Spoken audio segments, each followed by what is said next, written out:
Hare Krishna Krishna Hare Hare, Hare Ram Ram Ram Hare Hare, Hare Krishna Krishna Krishna Hare Hare, Hare Ram Ram Ram Hare Hare, Hare Krishna Krishna Krishna Hare Hare, Hare Ram Ram Ram Hare Hare.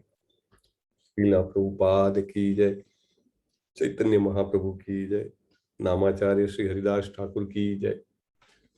Thank you very much. તમારા બધાનો ખૂબ ખૂબ આભાર છે। જેની કોઈની માળા બાકી હોય તો પૂરી કરી નાખજો। હરે કૃષ્ણ। આજે જેમને વિડીયો ઓન સાથે માળા કરેલી છે એમનો આભાર। લલિત કુમાર વેદ પ્રભુજી, કેયુર પ્રભુજી, નીલા માતાજી, ભારતી માતાજી, જલ્પા માતાજી, અમિતા માતાજી, સીમા માતાજી, નીતિ માતાજી, જયશ્રી માતાજી, જયદત્ત પ્રભુજી, આદિત્ય પ્રભુજી અને હંસા માતાજી। કોઈનું નામ મિસ થઈ ગયું હોય તો માફ કરજો। Thank you very much. તમારા બધાનો ખૂબ ખૂબ આભાર છે। જલ્પા માતાજી, તો આજે તો આપણી પાસે સમય છે તો પેલું બોરાવાળું ભજન પણ થઈ શકશે અને કીર્તન પણ થઈ શકશે, બરાબર? તો તમે પ્લીઝ ટેક ઓવર કરો। જેવું પ્રભુજી તમે કહો એમ બંને?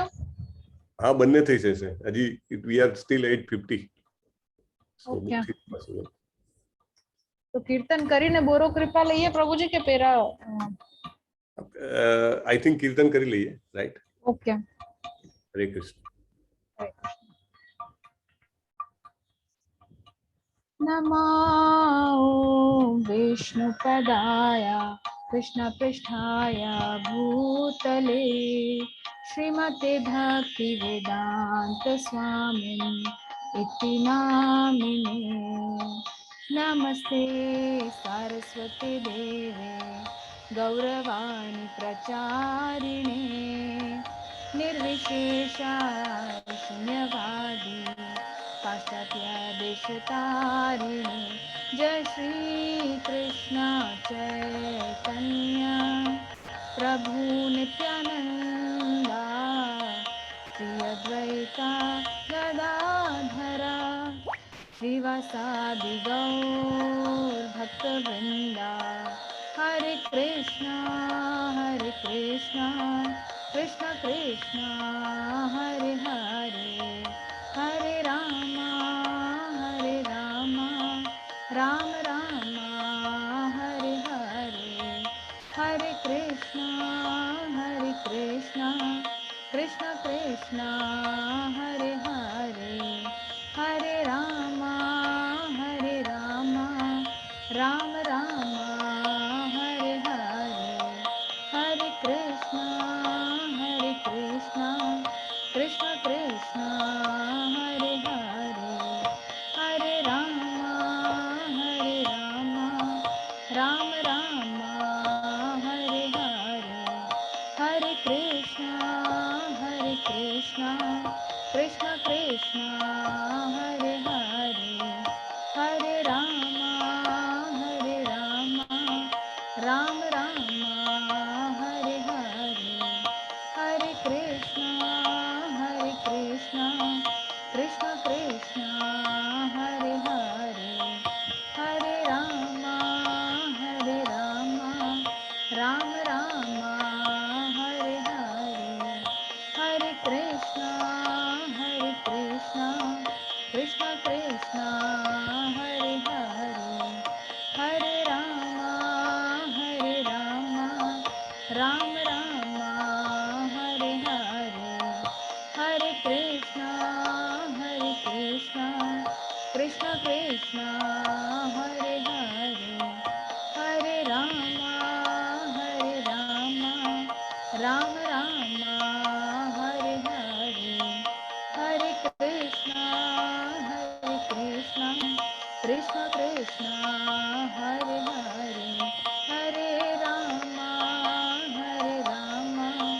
राम राम हरे हरे। जय निताय गौरंग जय निताय गौरंग जय निताय गौरंग जय निताय गौरंग, जय राधा कृष्ण चंद्र राधे, जय श्री राधे गोविंद राधे गोविंद, जय श्री राधे राधे गोविंद जय श्रील प्रभुपाद प्रभुपाद प्रभुपाद जय श्रील प्रभुपाद हरे कृष्ण હરે કૃષ્ણ માતાજી. આ તમે જોરદાર નવું લઈ આવ્યા. શીખવું પડશે તમારી સાથે કે આ કેવી રીતે થાય. બહુ સરસ આઈડિયા છે. એવું જ લાગે કે આપણી સાથે કોઈ વગાડતું હોય, એટલે એપ કેવું કઈ લાગે છે નહીં? એટલે ના પ્રભુજી, યુટ્યુબમાં આપણી પાસે તબલા આપણે વગાડી શકીએ, એટલે યુટ્યુબના વિડીયોમાં તાનપુરો અને તબલો જોડે આવે તો એ આપણે જે પ્રોપગેશન કરવાનું છે ને નેક્સ્ટ બેચનું, એમાં આવી રીતના પછી મેં રેકોર્ડ કરીને સુધીર પ્રભુને મોકલેલું.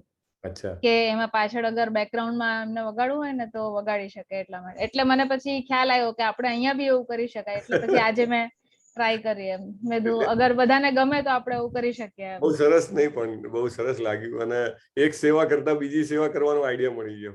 હા, એ જોરદાર, સરસ. તમને કોહોસ્ટ બનાયા છે, તમે પેલું ભજન શેર કરી શકો છો. હા પ્રભુ.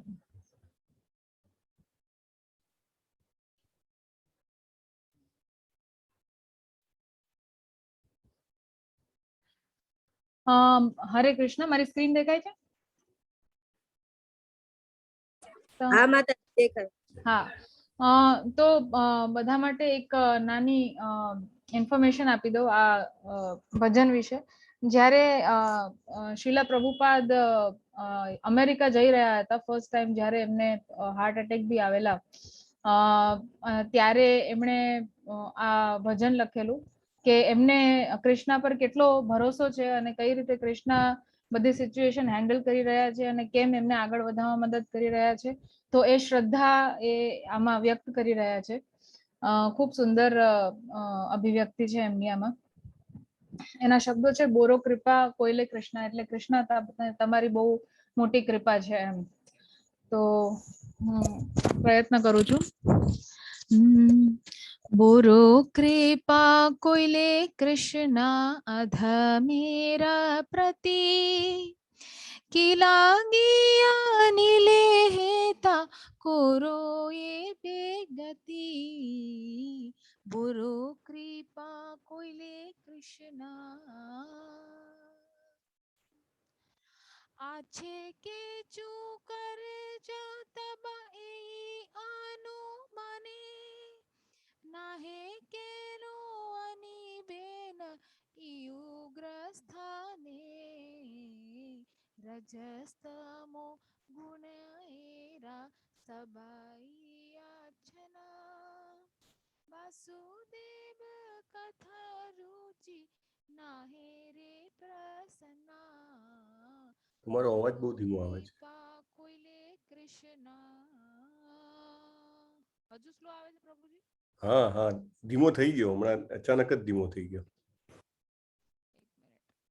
એની જાતે દબાઈ ગયું લાગે. તબે જાદી તબા કૃપા હોઈયા હેતુકી, सकलाई संभवा होई तुमी से कौतुकी, की भावे बुझले तारा बुझे से रसा, एता कृपा करो प्रभु कोरी निज बसा, तुम्हारा इच्छाया सब होए माया बसा, तुम्हारा इच्छाया नासा मायारा परशा, पुरु कृपा कोइले कृष्ण, तबा इच्छा होए जदि तदेर उद्धार, बुझी बे निश्चय तबे कथा से तो मर, भगवतेर कथा से तब अवतार, धीरा हैया सुने जादि काने बार बार, बोरो कृपा कोइले कृष्ण, रजस्त मोहते तबे पाइबे निस्तार, हृदय भद्र सते গুচিবে তাহার কি করে বুঝাবো কথা বারো সেই চাহি শূদ্র আমি দীনহীন কোনো শক্তি নাহি আথা চায়ে নেচো প্রভু কথা বলিবারে যে তোমার ইচ্ছা প্রভু করো এবারে গুরু কৃপা কইলে কৃষ্ণ अखिल जगत गुरु बचना से अमर अलंकृत करिबार क्षमता तोमार तबा कृपा हले मोर कथा सुध हबे सुनिया सबर शोक दुखा जे गुचिबे अनिया छो जदि प्रभु हमारे नचते नचाओ प्रभु नचाओ से मते कस्थेरा पुतली जथा नचाओ से माते भक्ति नहीं वेदन नामे खूब दरो भक्ति वेदांत नाम ए बेसार्थक करो बुरो कृपा कोइले कृष्ण धमेरा प्रति की लागिया नीले हेथा कोरो ए बेगति बुरो कृपा कोइले कृष्ण हरे कृष्ण हरे कृष्ण थैंक यू माताजी बहुत सरस नीचे पेलो अनुवाद आपेलो छे ने ए बी थोड़ो समजाओ ने हाँ एक मिनिट हाँ प्रभुजी मैं बंद कर दूँ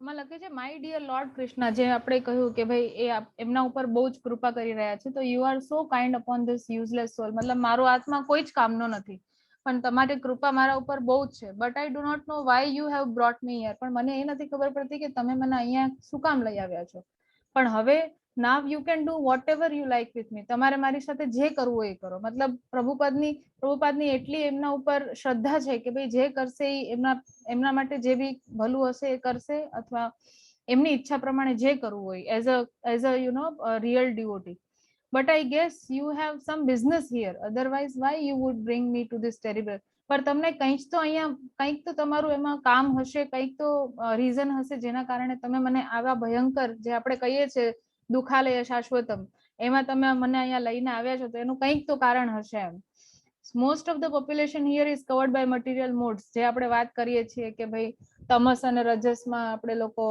જીવતા હોઈએ છીએ મટીરિયલ મોડ્સમાં બધા એમ જ રહે છે મટીરિયલ લાઈફમાં પરોવાયેલા દે થિંક ધેમસેલ્વ્સ એમને એવું લાગે છે કે એ બધા બહુ ખુશ છે સેટિસ્ફાઈડ છે પણ therefore they have no taste for the transcendental message of Vasudeva એટલે એમને તમારું જે ગુણાતીત સ્વભાવ એમના વિશે કોઈ જ નોલેજ નથી I do not know how they will be able to understand મને ખબર નથી પડતી કે એ લોકોને આ કેવી રીતના હું સમજાવી શકીશ but I know your causeless mercy can make everything possible પણ મને ખબર છે કે તમારી કૃપા તમારી દયા આ બધું જ પોસિબલ કરી શકશે આપણા માટે how will they understand the mellows of devotional service your mercy so that I'll convince about એ લોકોને એટલી કૃપા થાય કે તમારો મેસેજ જે છે હું એમને સમજાવી શકું પહોંચાડી શકું all living entities have become under control of illusory energy by your will એટલે કે ભાઈ આપણને એવું જ લાગે છે કે આપણે જે જીવી રહ્યા છે એ જ સત્ય છે એ જ ખુશી છે અને એમાં જ બધું સુખ છે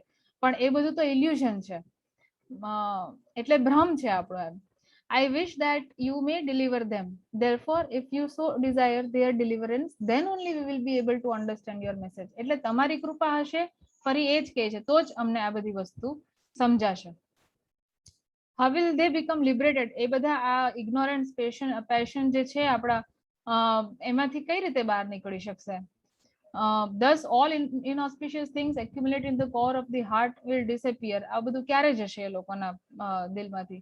How will I make them understand Krishna conscious? હું કેવી રીતના સમજાવીશ એમને જે કૃષ્ણ ભક્તિ છે? I am very unfortunate, unqualified and most fallen. એવું કહે છે પ્રભુપાદ કે મને બિલકુલ નોલેજ નથી અને હું તો હીન છું.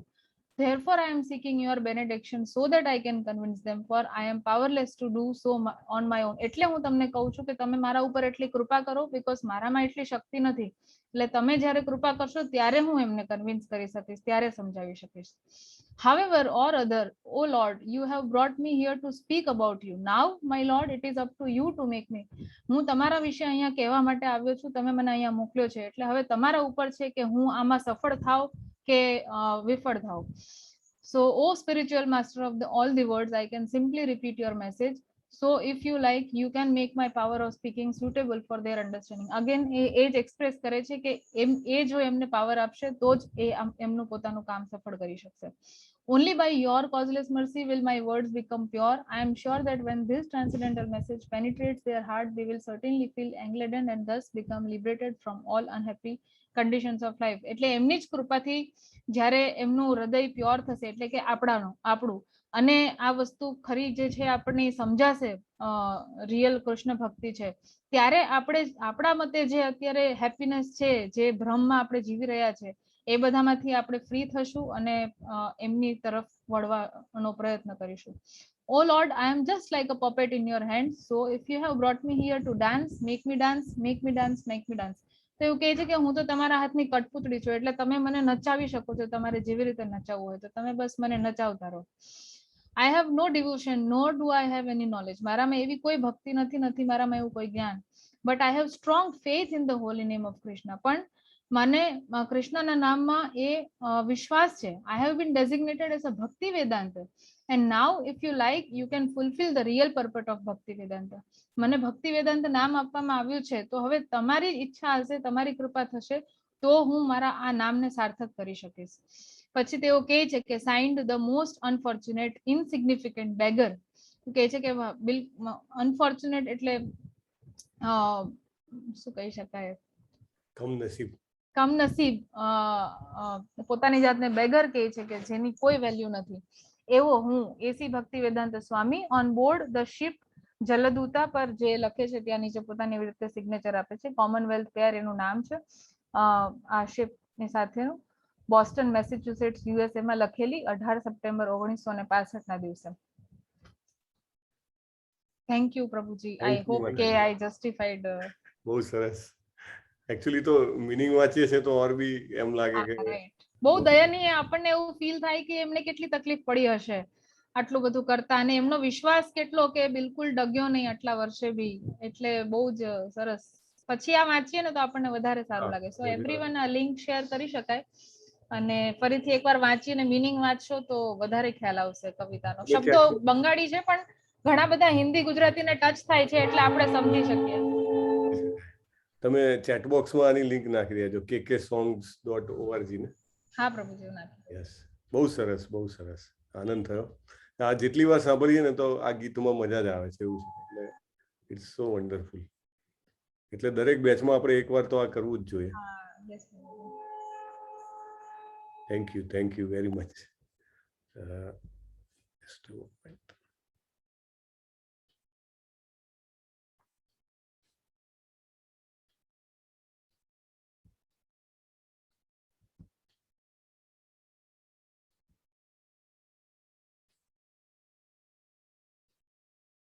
મારી સ્ક્રીન દેખાય છે ને તમને બધાને?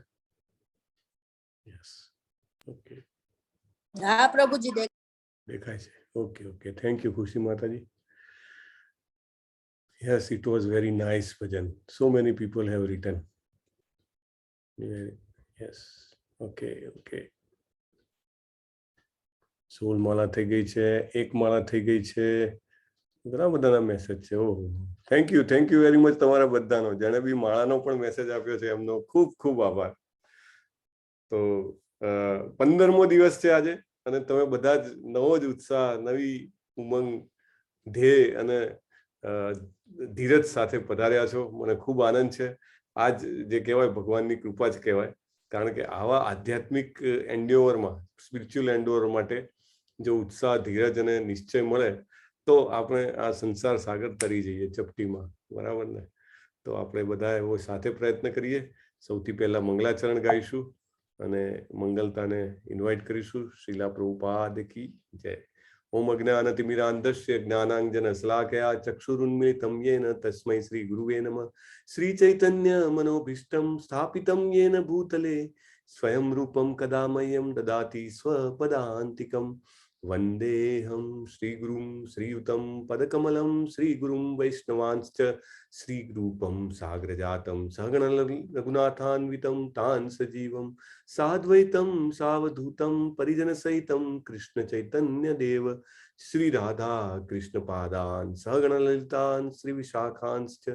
હે કૃષ્ણ કરુણા સિંધુ દીનબંધો જગતપતે ગોપેશ ગોપિકા કાંત રાધાકાંત નમોસ્તુતે.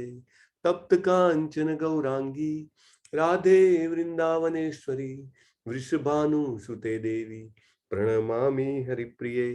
વાંછા કલ્પતરુભ્યશ્ચ કૃપા સિંધુભ્ય એવ ચ પતિતાનાં પાવનેભ્યો વૈષ્ણવેભ્યો નમો નમઃ. અનંત કોટિ વૈષ્ણવ વૃંદ કી જય. શ્રીલા પ્રભુપાદ કી જય. શ્રી કૃષ્ણ ચૈતન્ય પ્રભુ નિત્યાનંદ શ્રી અદ્વૈત ગદાધર શ્રીવાસાદિ ગૌર ભક્ત વૃંદ. હરે કૃષ્ણ કૃષ્ણ કૃષ્ણ હરે હરે, હરે રામ રામ રામ હરે હરે. શ્રીલા પ્રભુપાદ કી જય. હરે કૃષ્ણ. ઓકે, ગઈકાલે આપણને બહુ જ સરસ સમરી આપણા અત્યાર સુધીના અધ્યાયની મળી હતી, એટલે આજે આપણે એ નહીં લઈએ. ઓકે, માયા માતાજી 3 દિવસથી એક માળા કરે છે. બસ, બહુ સરસ. થેન્ક યુ માતાજી, જાણ કરવા બદલ ખૂબ ખૂબ ધન્યવાદ. Thank you very much. Okay, પૂર્ણ પુરુષોત્તમ યોગ 15મો અધ્યાય, સર્વોચ્ચ વ્યક્તિ યોગ. પૂર્ણ પુરુષોત્તમ, પુરુષ ઉત્તમ. આપણે એની જોડણી છૂટી પાડીએ તો શું આવે? પુરુષ વત્તા ઉત્તમ.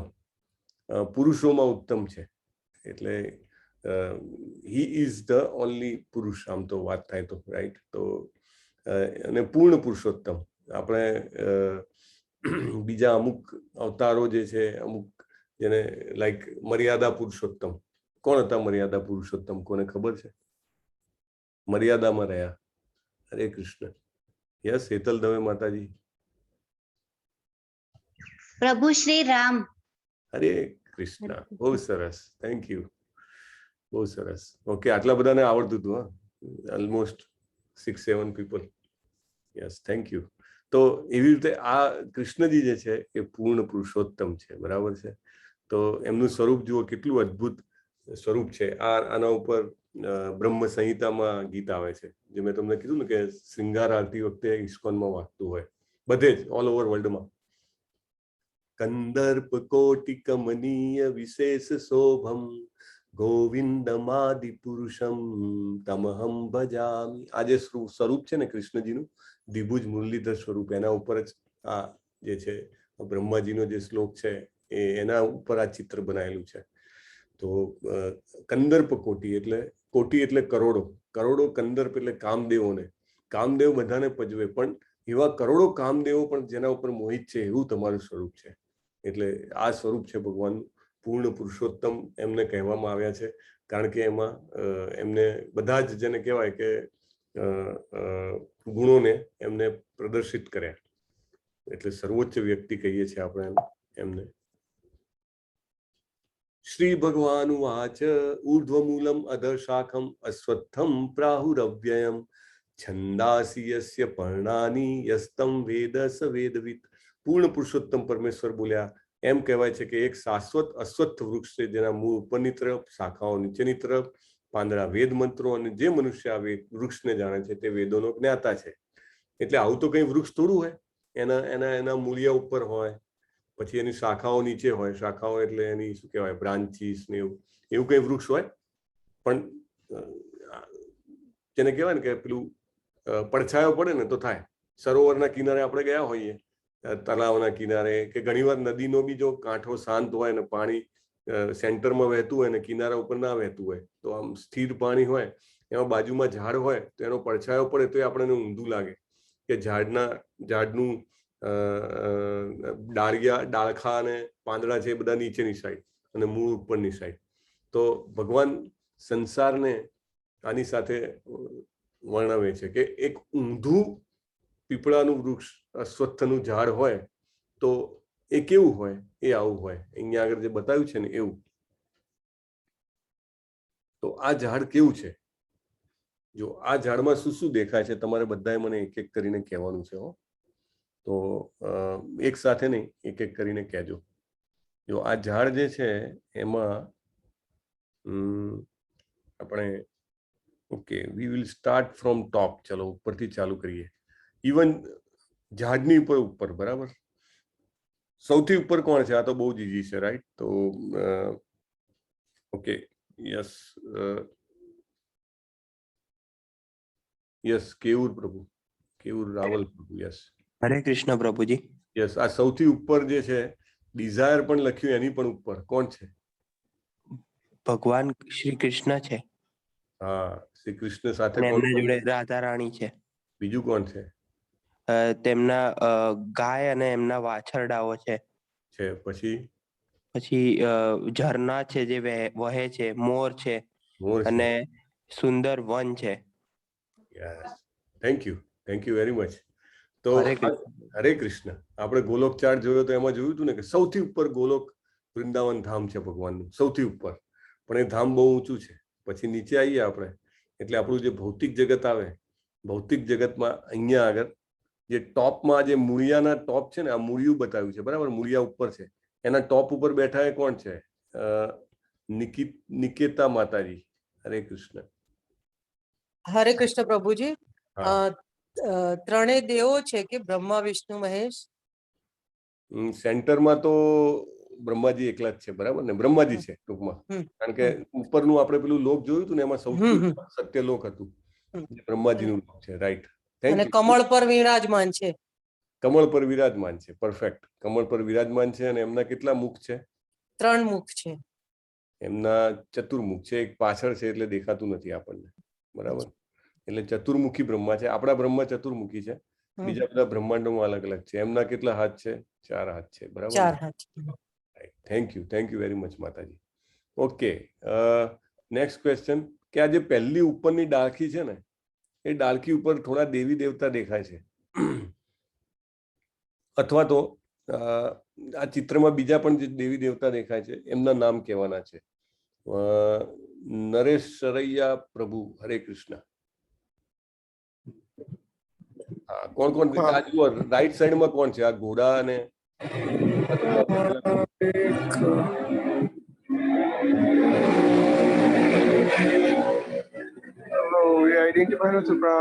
આ વીણામાં લક્ષ્મીજી દેખાય છે.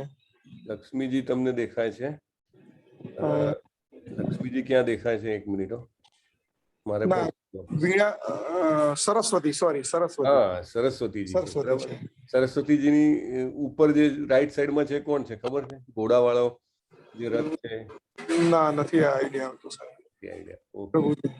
થેન્ક યુ નરેશ પ્રભુ. હરે કૃષ્ણ. હરે કૃષ્ણ. હા, ધ્વની દેસાઈ માતાજી. હરે કૃષ્ણ. હરે કૃષ્ણ ધ્વની માતાજી. હરે કૃષ્ણ. હા, આ કોણ છે? ઘોડા જે રથ વાળા છે. હાથી ઉપર બેઠા છે. હાથી ઉપર કહી દો. ચાલો, હાથી ઉપર બેઠા છે કોણ છે? ઐરાવત છે. ઐરાવત ઉપર કોણ બેઠા?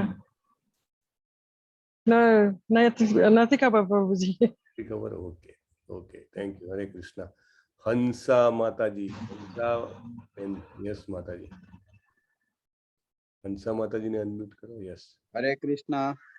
હા, હરે કૃષ્ણ. ઇન્દ્રદેવ. Thank you. તમારું નામ શું છે? યતિન પ્રભુ. હા, આમાં લખેલું બીજું આવે છે ને એટલે પૂછું છું. ના, મમ્મીના નામે છે. મમ્મી નામનો કરેલો છે ને, હું સાંભળું છું અત્યારે. બાકી મેં તો હિન્દીમાં કરી લીધું છે પ્રભુજી. રાઈટ. એટલે તમે વાત કરી હતી પહેલા, પણ હું આઈ મિસ યોર નેમ. તો આ ખબર છે? આ ઘોડા ઉપર કોણ છે? અહીંયા ઘોડો ને રથ છે, કોણ છે ખબર છે? એમાં સૂર્યદેવ છે સાહેબ. યસ, હરે કૃષ્ણ, સૂર્યદેવ છે, સાચી વાત છે. ચલો સરસ, તમે ત્યાં જ રહેજો. હવે આ બાજુ જે છે આ કોણ છે? કઈ બાજુ પ્રભુ? આ લિબરેશન લખ્યું ને જે એની બાજુમાં તમારું કર્સર નથી દેખાતું? ના ના, એટલે મેં ફૂલ સ્ક્રીન કર્યો હતો ને એના હિસાબે. હમ, ગણેશ ભગવાન, ગણેશ ભગવાન. ગણેશ ભગવાન છે. ઓકે ઓકે, તો આઈ થિંક દેવો દેવી દેવતાઓ આવી ગયા છે. થેન્ક યુ, તમારા બધાનો ખૂબ ખૂબ આભાર. ઓકે, હજી પણ ઘણા બધાના હેન્ડ રેસ છે. સીવી વ્યાસ પ્રભુનો પણ હેન્ડ રેસ છે. ઓકે, આપણે we will come back to you. આમાં ફળ દેખાય છે તમને બધાને? જુઓ, આમાં 4 પ્રકારના ફળ છે. કોને કોણ કહી દેશે આમાં કયા કયા ફળ છે? આ ઝાડમાં 4 પ્રકારના ફ્રૂટ્સ છે. સીવી વ્યાસ પ્રભુ ખબર છે તમને? જો એક લાલ કલરનું ફ્રૂટ દેખાય છે, પછી એક અહીંયા આગળ બ્લુ કલર જેવું ફ્રૂટ દેખાય છે, બરાબર? પછી એક યલો ને ગ્રીન કલરનું ફ્રૂટ છે, એક આખું ગ્રીન કલરનું ફ્રૂટ છે. તો આ કયા ફ્રૂટ છે? સીવી વ્યાસ પ્રભુ, હરે કૃષ્ણ, તમે જવાબ હરે આપો. કૃષ્ણ, હરે કૃષ્ણ. હા, એક તો સફરજન લાગે છે. હા, તો એની નીચે શું લખ્યું છે? સફરજનની નીચે ઇકોનોમિક ડેવલપમેન્ટ. મતલબ શું થયું એનું ગુજરાતી? અર્થ, અર્થ છે, બરાબર? અર્થ છે. ઓકે, પછી બીજું કયું દેખાયું? રિલિજિયોસિટી, એટલે એનું ગુજરાતી શું? ધર્મ, બરાબર? ધર્મ અને અર્થ આવી ગયું. હવે બહુ ઈઝી છે. પછી અહીંયા આગળ એક બીજું ફ્રૂટ દેખાય છે જેમાં પુરુષ અને સ્ત્રી છે. એ છે સફરજન. Sense gratification, right? એટલે ધર્મ, અર્થ અને કામ, રાઈટ? અને હવે આ ઉપર છેલ્લું જે ટોપમાં છે, લિબરેશન, એટલે કયું? મોક્ષ. હા, દ્રાક્ષ એ શું છે? મોક્ષ છે. ઓકે, તો ધર્મ, અર્થ, કામ અને મોક્ષ એવા 4 ફળ છે આ વૃક્ષમાં. ભગવાન આ કોન્સેપ્ટ છે ને સમજવો જરૂરી છે. એટલા માટે આપણે એક એક વસ્તુ અહીંયા આગળ લઈ રહ્યા છીએ કે અધરવાઇઝ તો આ અધ્યાય આપણો 20 લોકોનો અધ્યાય છે, પણ એને પુરુષોત્તમ યોગ કયો છે, પુરુષોમાં ઉત્તમ, બરાબર? એટલે ઇટ્સ અ ટોપ.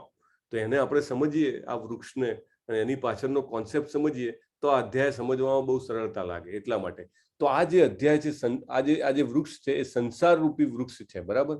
અને એ વૃક્ષ કેવું છે? તો એ વૃક્ષ જ્યારે પૂરું થાય તો ત્યાં આગળ દેવલોક આવે છે. ત્યાં આગળ આ બધા દેવો છે, આપણે જોયા. સૂર્યદેવ છે, સરસ્વતી માતા છે, ઇન્દ્રદેવ છે, અહીંયા આગળ ગણેશજી છે, મે બી કાર્તિકેય છે, અને એવી રીતે આ બધા જેને કહેવાય દેવલોક છે. દેવલોકની ઉપર આ સત્યલોક છે જેમાં બ્રહ્માજી રહે છે, બરાબર? અને જે મુક્તિનું ફળ છે એ દેવલોકની ઉપર ત્યાં સુધી આવેલું છે. તો આ રીતે એમાં 4 ફળ લાગ્યા: ધર્મ, અર્થ, કામ અને મોક્ષ. મને યાદ કરાવજો, કાલે મારે પૂછવાનું છે. આ બધું તમને જે આ વૃક્ષનું વર્ણન કરાવું છું ને, આખું વર્ણન મારે પૂછવાનું છે. તો આ અધ્યાય યાદ રહી ગયો કહેવાય, જો આપણને આ અશ્વત્થ વૃક્ષની ફિલોસોફી ખબર પડી જાય તો. પછી એમાં તમે જેમ જેમ નીચે આવો ને એમ હવે એમાં બીજું કંઈક દેખાઈ રહ્યું છે આપણને, બરાબર? તમે અહીંયા આગળ જુઓ તો 2 સાઈડમાં અલગ અલગ વસ્તુ લખેલી છે. એક બાજુએ પાયસ એક્ટ લખ્યું છે એટલે પવિત્ર કાર્યો, બીજી બાજુમાં ઇમ્પાયસ એક્ટ લખ્યું છે એટલે અપવિત્ર કાર્યો, બરાબર? અને ત્યાં જુઓ તમે, દાખલા તરીકે અહીંયા એક પારધી છે, તીર ચડાવી રહ્યો છે. પછી અહીંયા ઇન્દ્રિય તૃપ્તિમાં રક્ત મનુષ્યો છે, એ બધા જે છે એ. પછી અહીંયા આગળ કોઈક જુઓ ખોટું તોલી રહ્યો છે, તોલવામાં જેને કહેવાય કે ગડબડ કરી રહ્યો છે. પછી નીચે જુઓ તો કોઈ હત્યા કરી રહ્યું છે. દેખાય છે ને આ બધું? હું બોલું છું, ઇઝ ધેટ ક્લિયર? ખુશી માતાજી, હરે કૃષ્ણ. યસ પ્રભુજી. હા હા, ઓકે, થેન્ક યુ. તો આ રીતે આપણે જોઈએ તો આ બધું અહીંયા આગળ જે ચિત્ર છે ને નાના નાના, એ જોઈને સમજવાનું છે કે સંસારમાં આટલા બધા જેને કહેવાય કે અપવિત્ર અથવા ગડબડવાળા કામો થઈ રહ્યા છે, બરાબર? અને નીચે જુઓ તમે, અને થોડાક પવિત્ર કામ પણ થઈ રહ્યા છે, એવા થોડાક પણ દેખાય છે. પણ મનુષ્યની યોનિથી નીચે, કારણ કે આ બધા અપવિત્ર કાર્યો કરે તો પછી કઈ યોનિ આવી? તમે નીચે જુઓ, અહીંયા કયા કયા પ્રાણી દેખાય છે તમને? હરે કૃષ્ણ. અશ્વિન પટેલ પ્રભુ, હરે કૃષ્ણ.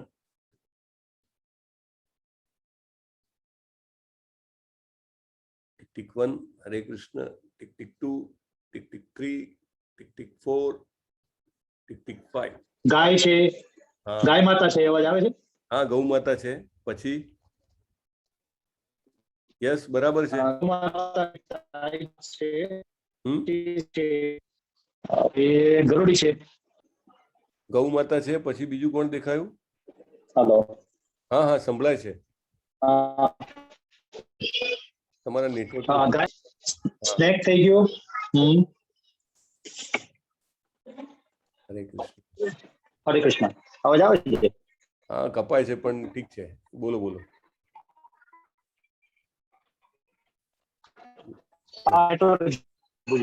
ઓકે ઓકે, ચાલો લીવ ઇટ. તો તમે ઓલમોસ્ટ કીધા છે. ગાય છે, ઘોડો છે, વાઘ છે, ગરોળી છે, અને એઝ યુ સી નીચે કાચબો પણ છે, કૂતરો પણ છે. એટલે આ વૃક્ષની કલ્પના એવી કરી છે કે જ્યારે અધોગતિ થાય તો લાઈક જ્યારે વ્યક્તિના કર્મ ખૂબ ખરાબ હોય તો એ નીચેની તરફ પ્રગતિ કરે. એટલે નીચે જાય તો આવા બધા પ્રાણી લોકમાં કે પક્ષી લોકમાં આપણને જન્મ મળે. સાપ છે, સરીસૃપ વર્ગ છે, તો એવામાં જન્મ મળે. અને સેન્સ ઓબ્જેક્ટ એટલે કે ઇન્દ્રિયોના વસ્તુઓ તરફ લગાવ હોય તો આપણી અધોગતિ થાય અને ઉન્નતિ થાય.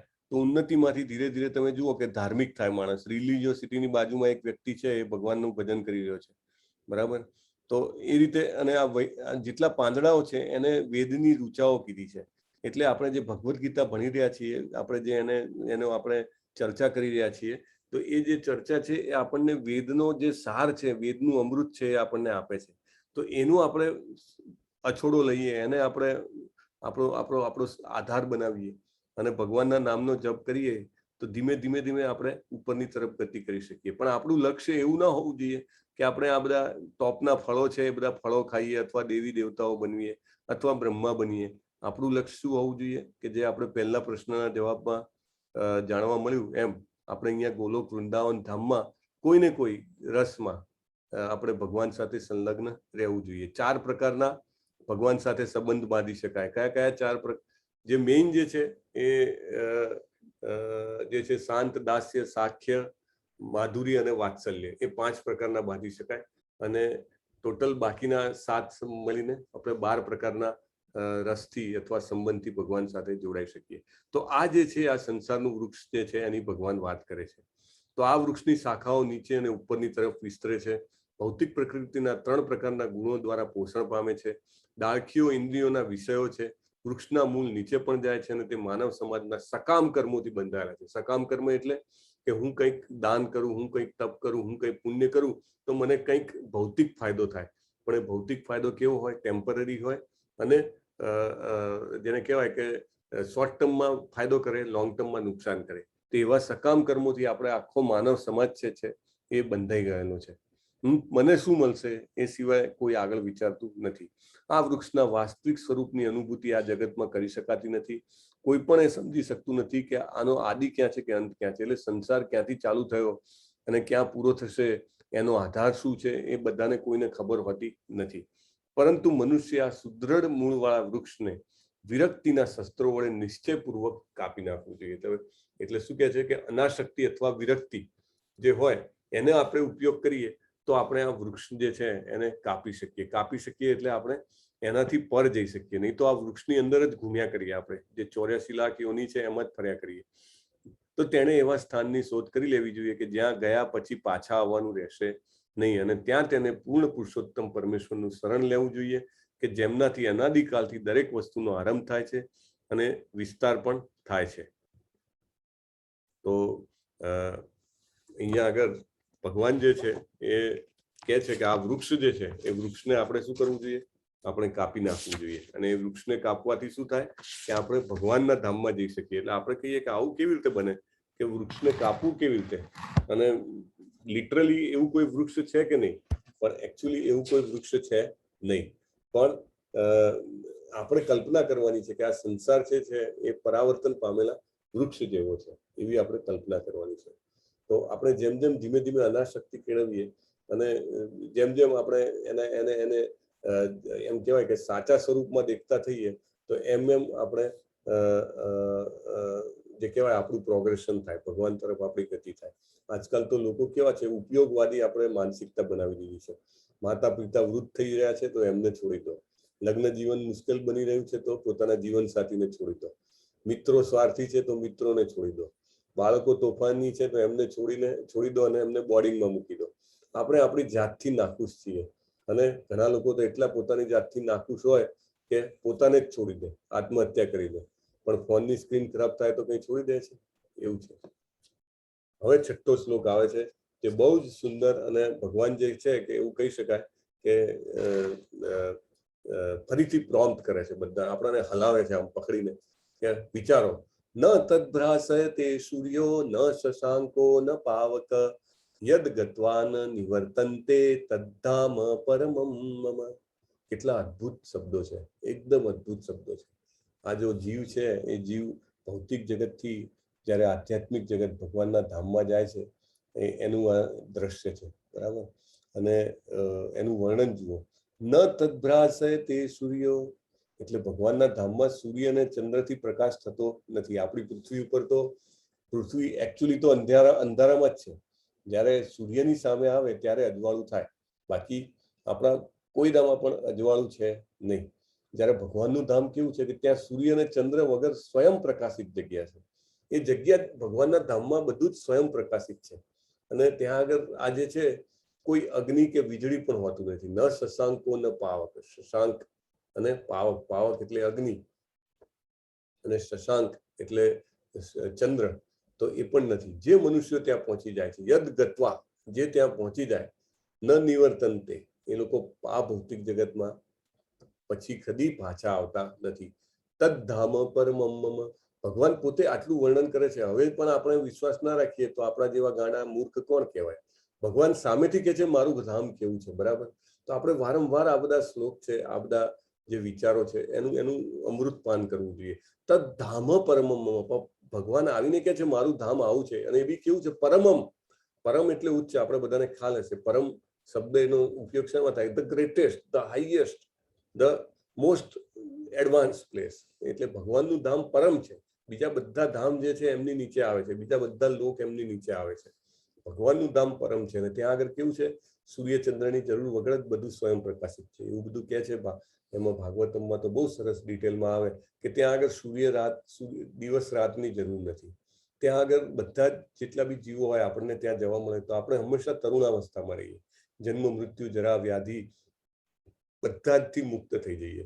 બીજું હંમેશા આનંદમય હોય. બધા જે છે બધા સત ચિત્ત અને આનંદમાં હોય. સત એટલે સનાતન હોય, એનો ક્યારેય નાશ ના થાય. ચિત્ત એટલે બધું જ એમને ખબર હોય, ભૂત ભવિષ્ય ને વર્તમાન. ભગવાનને એકલાને નહીં, એમના જે સાથે હોય એમને પણ. અને આનંદ સ્વરૂપ હોય બધા. અને આહાર નિંદ્રા ભય મૈથુનથી મુક્ત હોય. આહાર કરવાની જરૂર નથી, કારણ કે ત્યાં આ વસ્તુ નથી કે પેટને અમુક વાર પછી ખાલી થાય ને એને આપણે કંઈક ફીડ કરવું પડે. આપણે ક્ષણે ક્ષણે શ્વાસ લેવો પડે છે, કારણ કે આપણો પ્રાણ છે એ આપણા ભૌતિક શરીર સાથે બંધાયેલો છે શ્વાસ દ્વારા.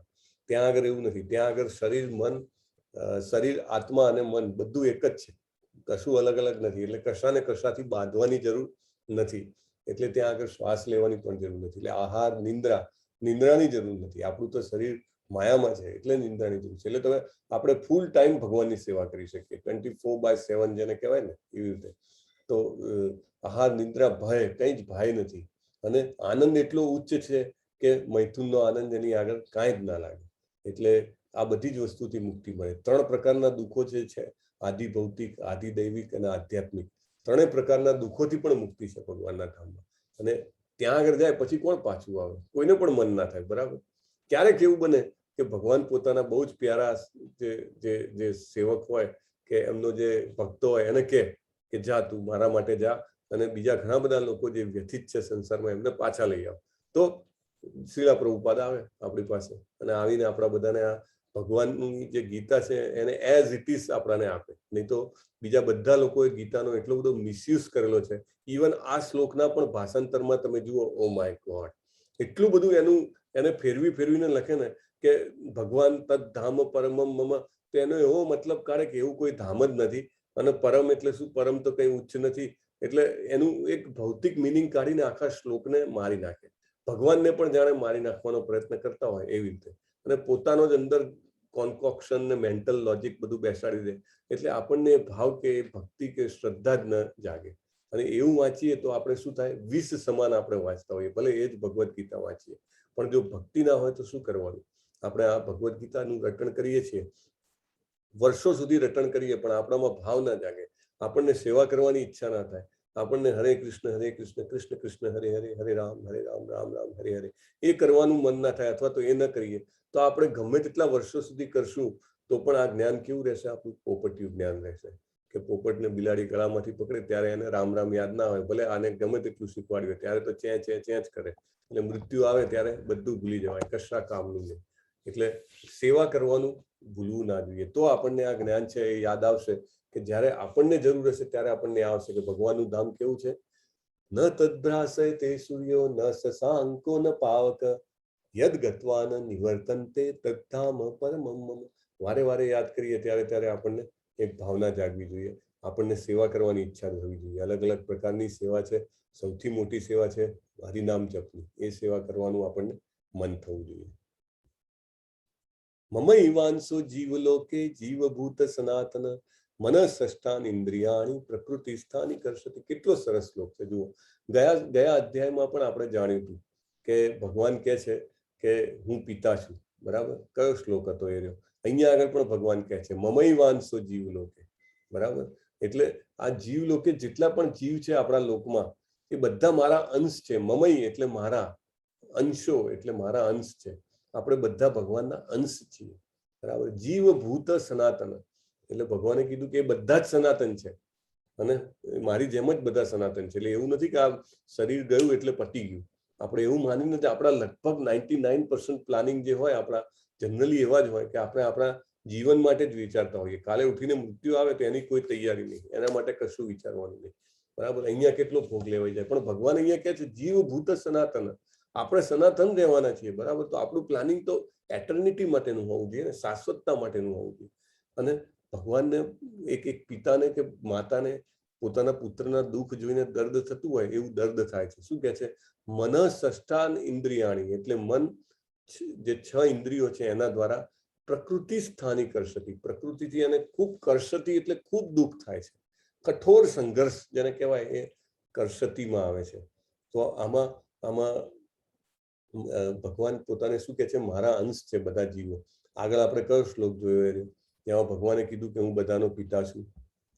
હરે કૃષ્ણ કૃષ્ણ કૃષ્ણ કૃષ્ણ હરે હરે, હરે Ram Ram Ram. Yes, somebody has raised a hand. કોઈએ તો હાથ ઊંચો કર્યો છે.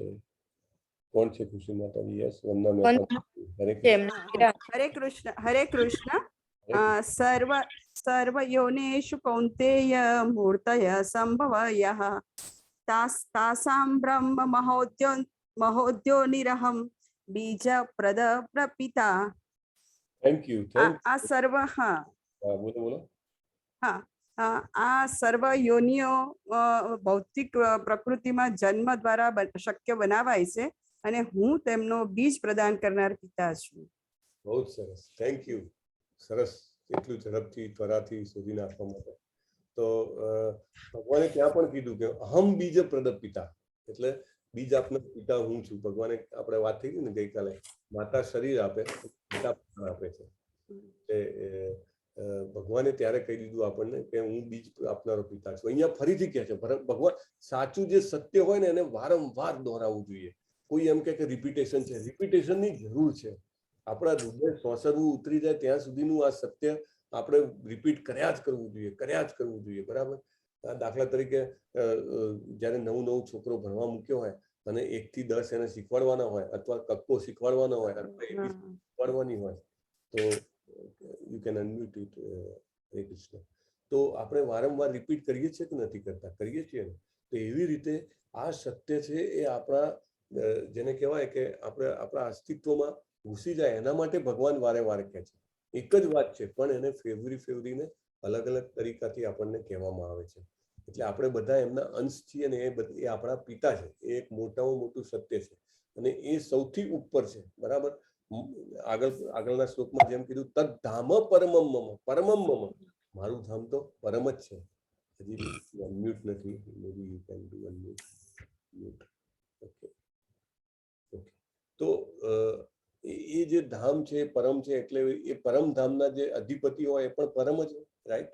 તો દાખલા તરીકે આટલા બધા મિનિસ્ટરોના ઘર છે, તમે દિલ્હી જાઓ તો રોડ ઉપર તમને કેટલા ફલાણા મિનિસ્ટર ને કોમર્સ મિનિસ્ટર ને ફાઇનાન્સ મિનિસ્ટર ને ડિફેન્સ મિનિસ્ટર ને બધાના તમને ઘર દેખાય. અને પછી એક જે પેલી સેન્ટર વાળી જગ્યા છે એમાં શું આવે? પ્રેસિડેન્ટ હાઉસ, બરાબર, રાષ્ટ્રપતિ ભવન, મોટું એકદમ જબરજસ્ત. અને બીજી બાજુ તમે જુઓ તો પ્રાઇમ મિનિસ્ટરનું ઘર આવે, 7 રેસકોર્સ રોડ, 7 બંગલામાંથી કયા બંગલામાં રહે ખબર ના પડે એમ, એવું. એટલે જેનું સૌથી મોટું ઘર હોય એનો માલિક સૌથી મોટો જ હોય, સ્વાભાવિક છે. અહીંયા આગળ ભગવાને કીધું તદ ધામ પરમમ મમ, એમનું ધામ પરમ છે, એટલે એના માલિક જે છે પરમ છે. આપણે આ સત્ય ગીતામાંથી આપણા હૃદયમાં ઉતારવાનું છે. વારે વારે ભગવાન કહે છે તો આપણે વારે વારે યાદ કરી અને આપણને એ એકદમ પાક્કું થઈ જવું જોઈએ કે ભગવાન કૃષ્ણજી જે છે એ સૌથી ઉપર ટોપ છે, બરાબર. એ પોતે કહે છે, આપણે તો એમાંથી એ જ શબ્દો એ કહે જ પકડવાના છે. બીજા બધા માયાવાદીની જેમ એને ફેદી નથી નાખવાના કે ભગવાન તો બ્રહ્મ છે ને તે જ છે ને, એ બધું જે કરે તો એ બધું જે કહેવાય કે વ્યસ્ત છે. કાલે પણ ભગવાને કીધું કે બ્રહ્મનો આધાર હું છું, બરાબર, એ પણ કીધું છે. હવે અહીંયા આગળ ફરીથી કહે છે મમય વાંસો જીવ લોકો, આપણે બધા એના અંશ છીએ. આપણે બધા એટલે ખાલી આપણે નહીં હો, આપણે બધા એટલે એક જીવ આવી ગયો. કીડીથી લઈને વનસ્પતિથી લઈને પશુથી લઈને પક્ષીથી લઈને બધા એમના અંશ છે અને બધા સનાતન છે. That is the most important point. આપણે વૈદિક કન્સેપ્ટની એકવાર વાત થઈ હતી, આઈ ડોન્ટ નો એટલા ડિટેલમાં થઈ હતી કે નહીં, પણ એ સમયે પ્રજા એટલે પ્રજામાં દરેક પ્રાણી પક્ષી બધું આવી જાય. એટલે આપણને જે બધા અધિકારો ને હકની વાત થાય ને, કે હું સમજો કે ભારતનો નાગરિક છું તો મને આટલા મૂળભૂત હક છે, ફંડામેન્ટલ રાઇટ્સ, બરાબર, બોલવાનો અધિકાર ને પોતાને જે કરવું હોય એનો અધિકાર ને એ બધા. પણ વૈદિક સમયમાં એ ખાલી માણસોના નહીં, એ પ્રાણીઓને પક્ષીઓને પણ એ અધિકાર આપવામાં આવતા હતા. અત્યારે તો આપણા સમાજમાં કેવું છે, આપણા એટલે સમગ્ર પૃથ્વીમાં કે અધિકાર માત્ર મનુષ્ય માણસ પાસે જ છે, હ્યુમન કાઇન્ડ. પછી મનુષ્ય જે છે એ પોતાના બેનિફિટ માટે પશુઓને પક્ષીઓને મારી શકે છે, બરાબર. એટલે પશુ પક્ષીઓનો કોઈ અધિકાર નથી જીવવાનો. એવું નહોતું પહેલા.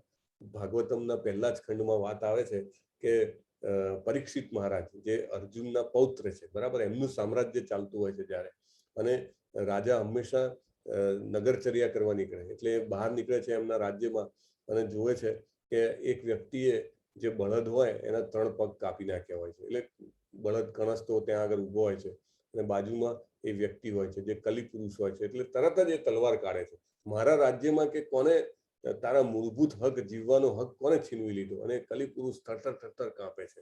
એટલે વૈદિક સમય એવો હતો કે જ્યારે બધાને સમાન હક હતો.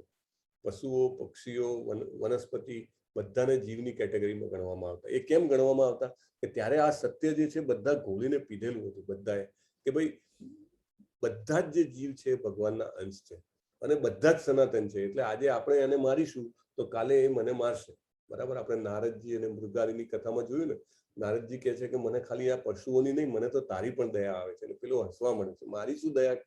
તો કે આ બધાને જેને તું જેટલું કષ્ટ આપે છે ને એ બધા જ તને એટલું જ, કદાચ એનાથી વધારે તને કષ્ટ મળશે, એટલે મને તારી પણ દયા આવે છે, એવી રીતે.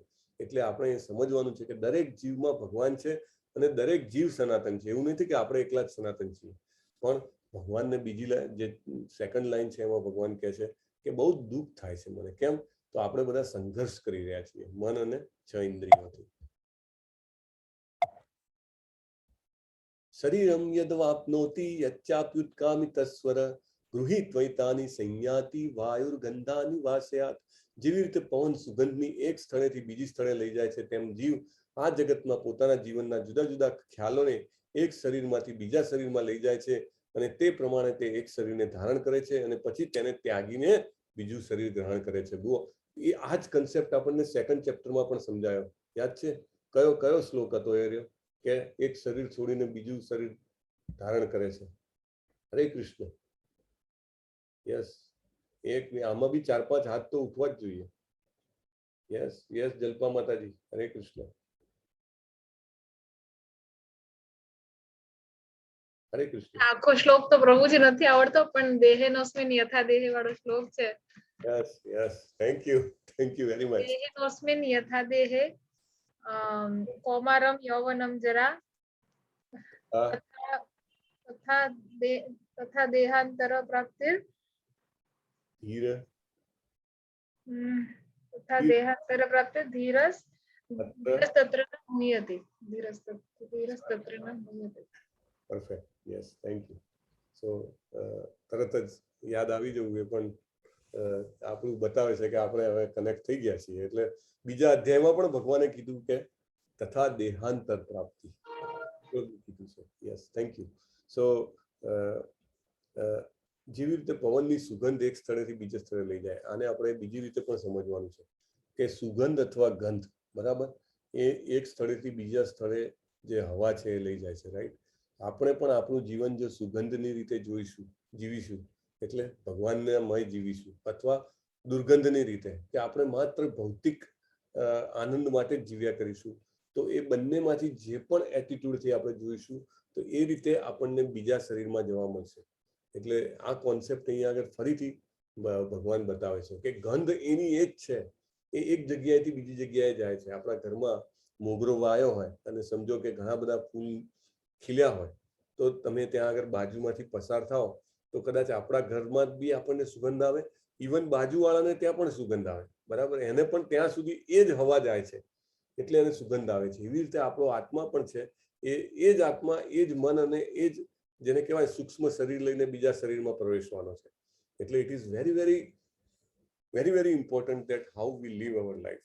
આપણા જેવા કર્મો વિચારો સાથે જીવશું એવું આપણને બીજું શરીર મળશે.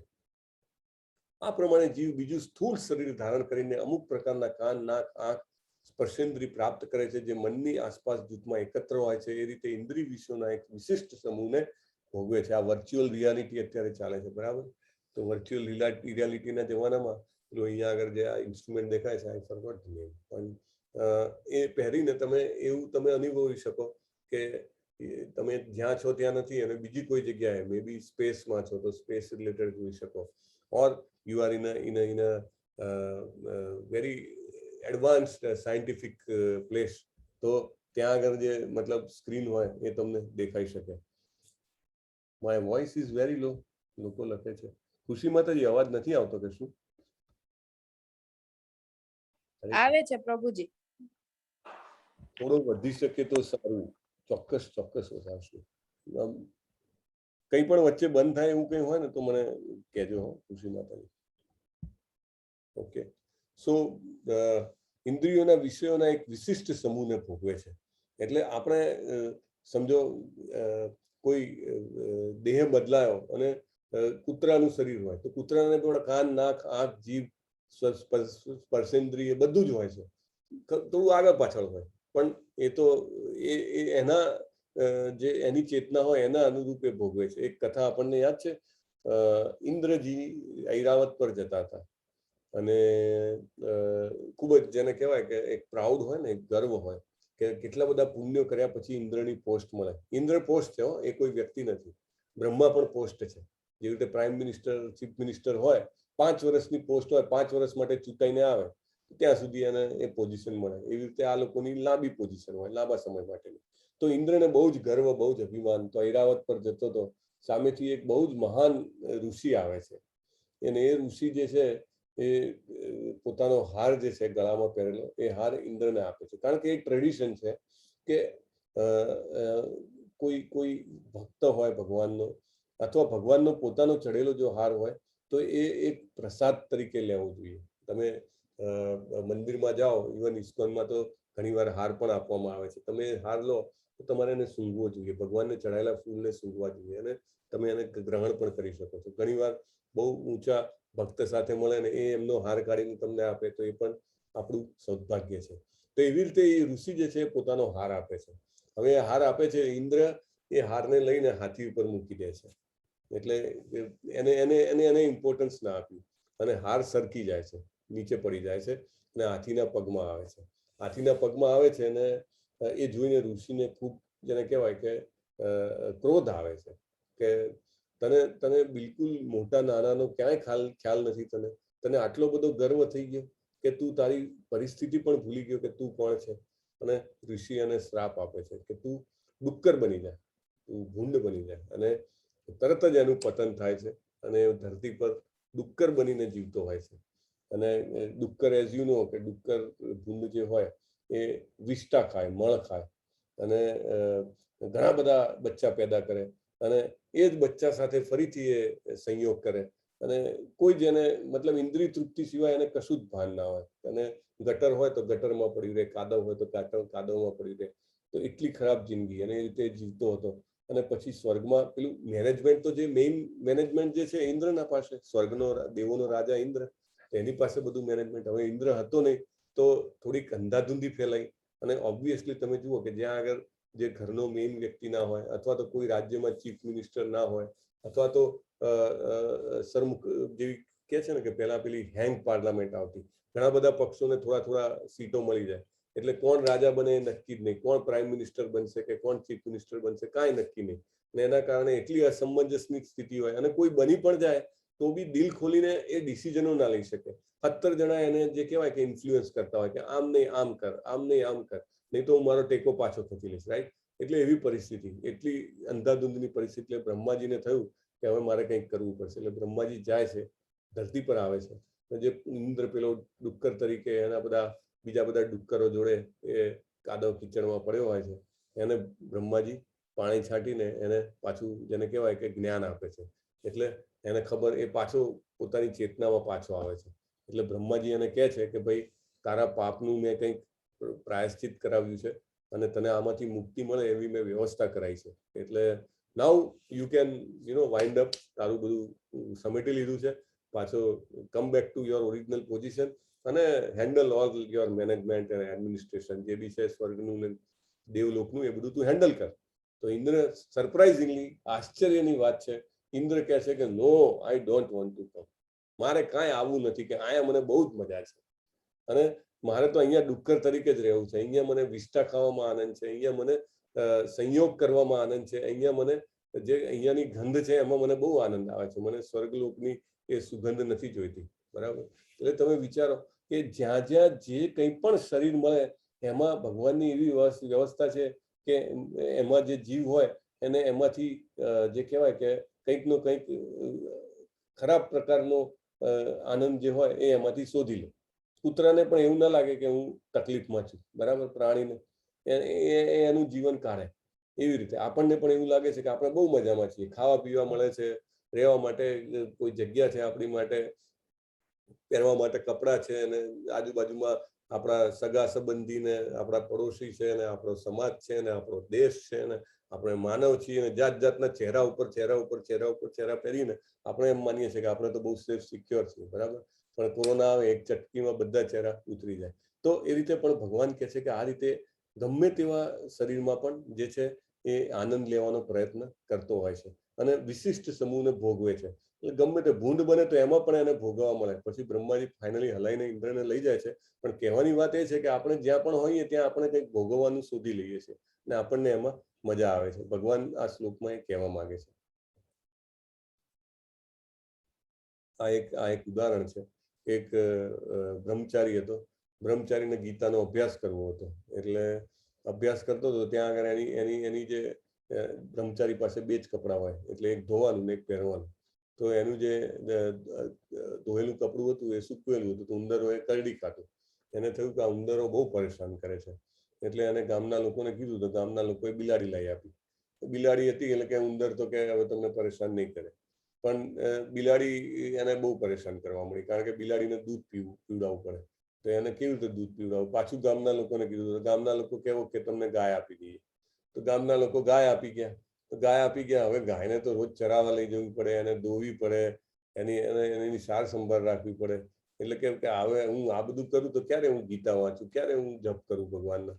તો ગામના લોકો કેવો કે અમે તમને પરણાવી દઈએ, એટલે તમારી જે પત્ની આવશે ને એ આ બધું ગાયની સંભાળ રાખશે. એટલે ગામના લોકોએ સ્ત્રી આપી, પરણાવી દીધો.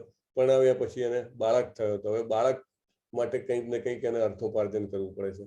તો એનો ગીતાનો અભ્યાસ જે હતો કે એને જે જપ કરવાનો હતો એ આજીવન કરી ના શકે. એટલે આપણને કંઈક ને કંઈક મોટિવ મળતું રહે છે કે this after this after this after this after this, કંઈ એન્ડ નથી એમ.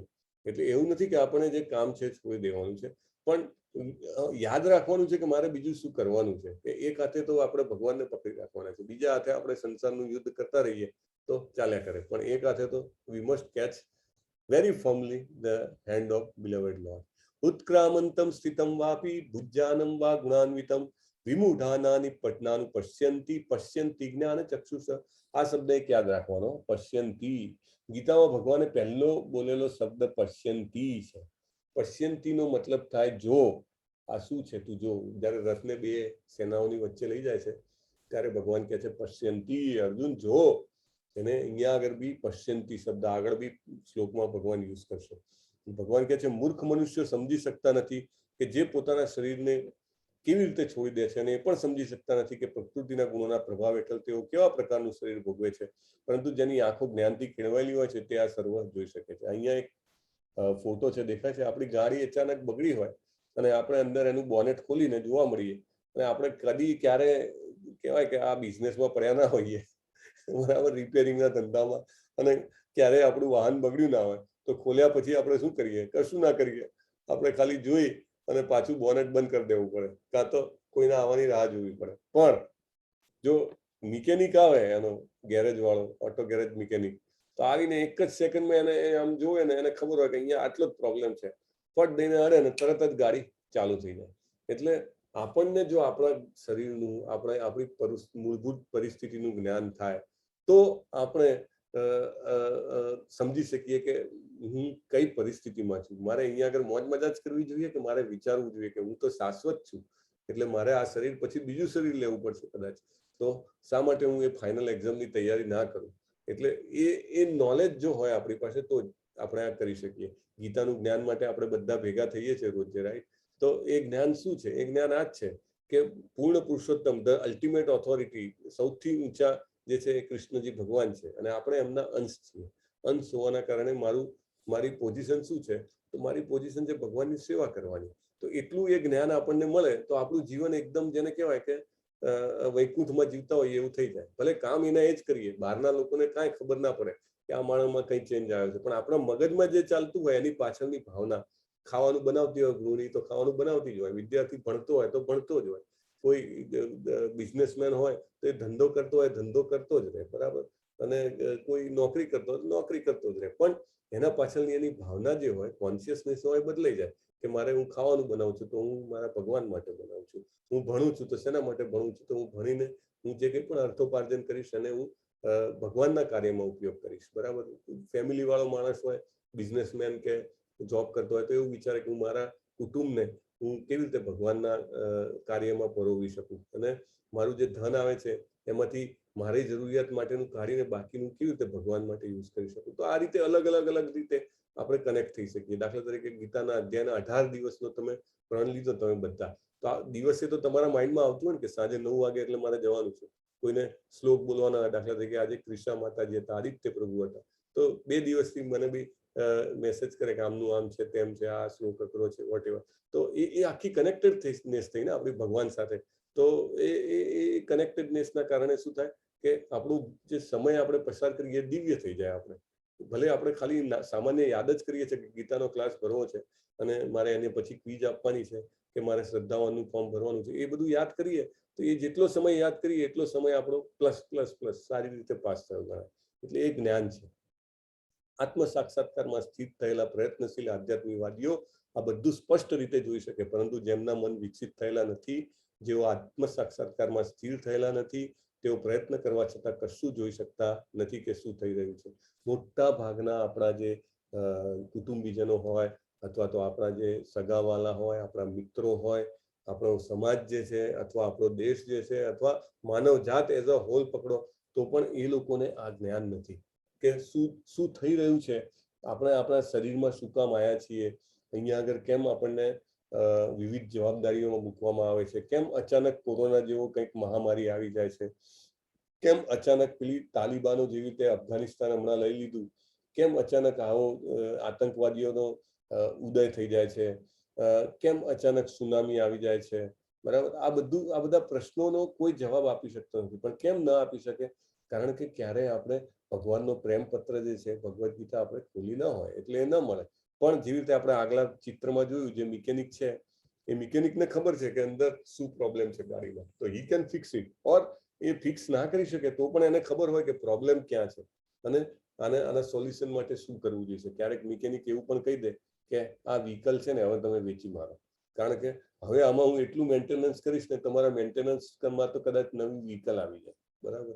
તો એ પણ આપણને સાચું જ્ઞાન આપી શકે કે અથવા તો તમે વ્હીકલને આ રીતે જ ચલાવજો, તમે આટલો ટાઈમ થાય પછી એમાં આ વસ્તુ ચેન્જ કરાવી દેજો, અથવા તો તમે આ વ્હીકલ જે છે એને રોજે આ રીતે તમે એને મેન્ટેન કરજો, રાઈટ. સાયકલની ચેન હોય તો રોજ એમાં ઓઇલિંગ કરજો. આ ટાઈપના ઇન્ફોર્મેશન કોણ આપી શકે? કે જેને વ્હીકલ વિશે ખબર હોય એ આપી શકે. એવી રીતે આપણું જીવન એક વ્હીકલ છે અને એનું મેન્યુઅલ જે છે, જેવી રીતે મોબાઈલની સાથે મેન્યુઅલ આવે એવી રીતે આ ગીતા જે છે આપણું મેન્યુઅલ છે. એટલે ભગવાન કહે છે કે જેને ખબર હોય એ જ ખબર પાડી શકે. બાકી તો જે ચેન ઉતરી જાય તો આખી સાયકલ નકામી. જેને ખબર ના હોય કે ચેન ચડાવવાથી ફરીથી વાપરી શકાય, એના માટે કશું બધું વ્યસ્ત છે. ગામ આવિષ્ય છે ભૂતાની ધારયામ્યહ મોજસા પુષ્ણામી ચૌષધી સર્વા સોમો ભૂત્વા રસાત્મક. હું દરેક ગ્રહમાં પ્રવેશ કરું છું, મારી શક્તિ દ્વારા તેઓ ભ્રમણ કક્ષામાં રહે છે. હું ચંદ્ર થઈને સઘળી વનસ્પતિઓને જીવન રસ પ્રદાન કરું છું. એટલે દરેક ગ્રહમાં ભગવાન પ્રવેશ કરે છે. આપણે ગોલોક ચાર્ટમાં ઓલરેડી એ જોયું હતું, રાઈટ, કે ભગવાન જે છે એ પ્રવેશ કરતા હોય છે.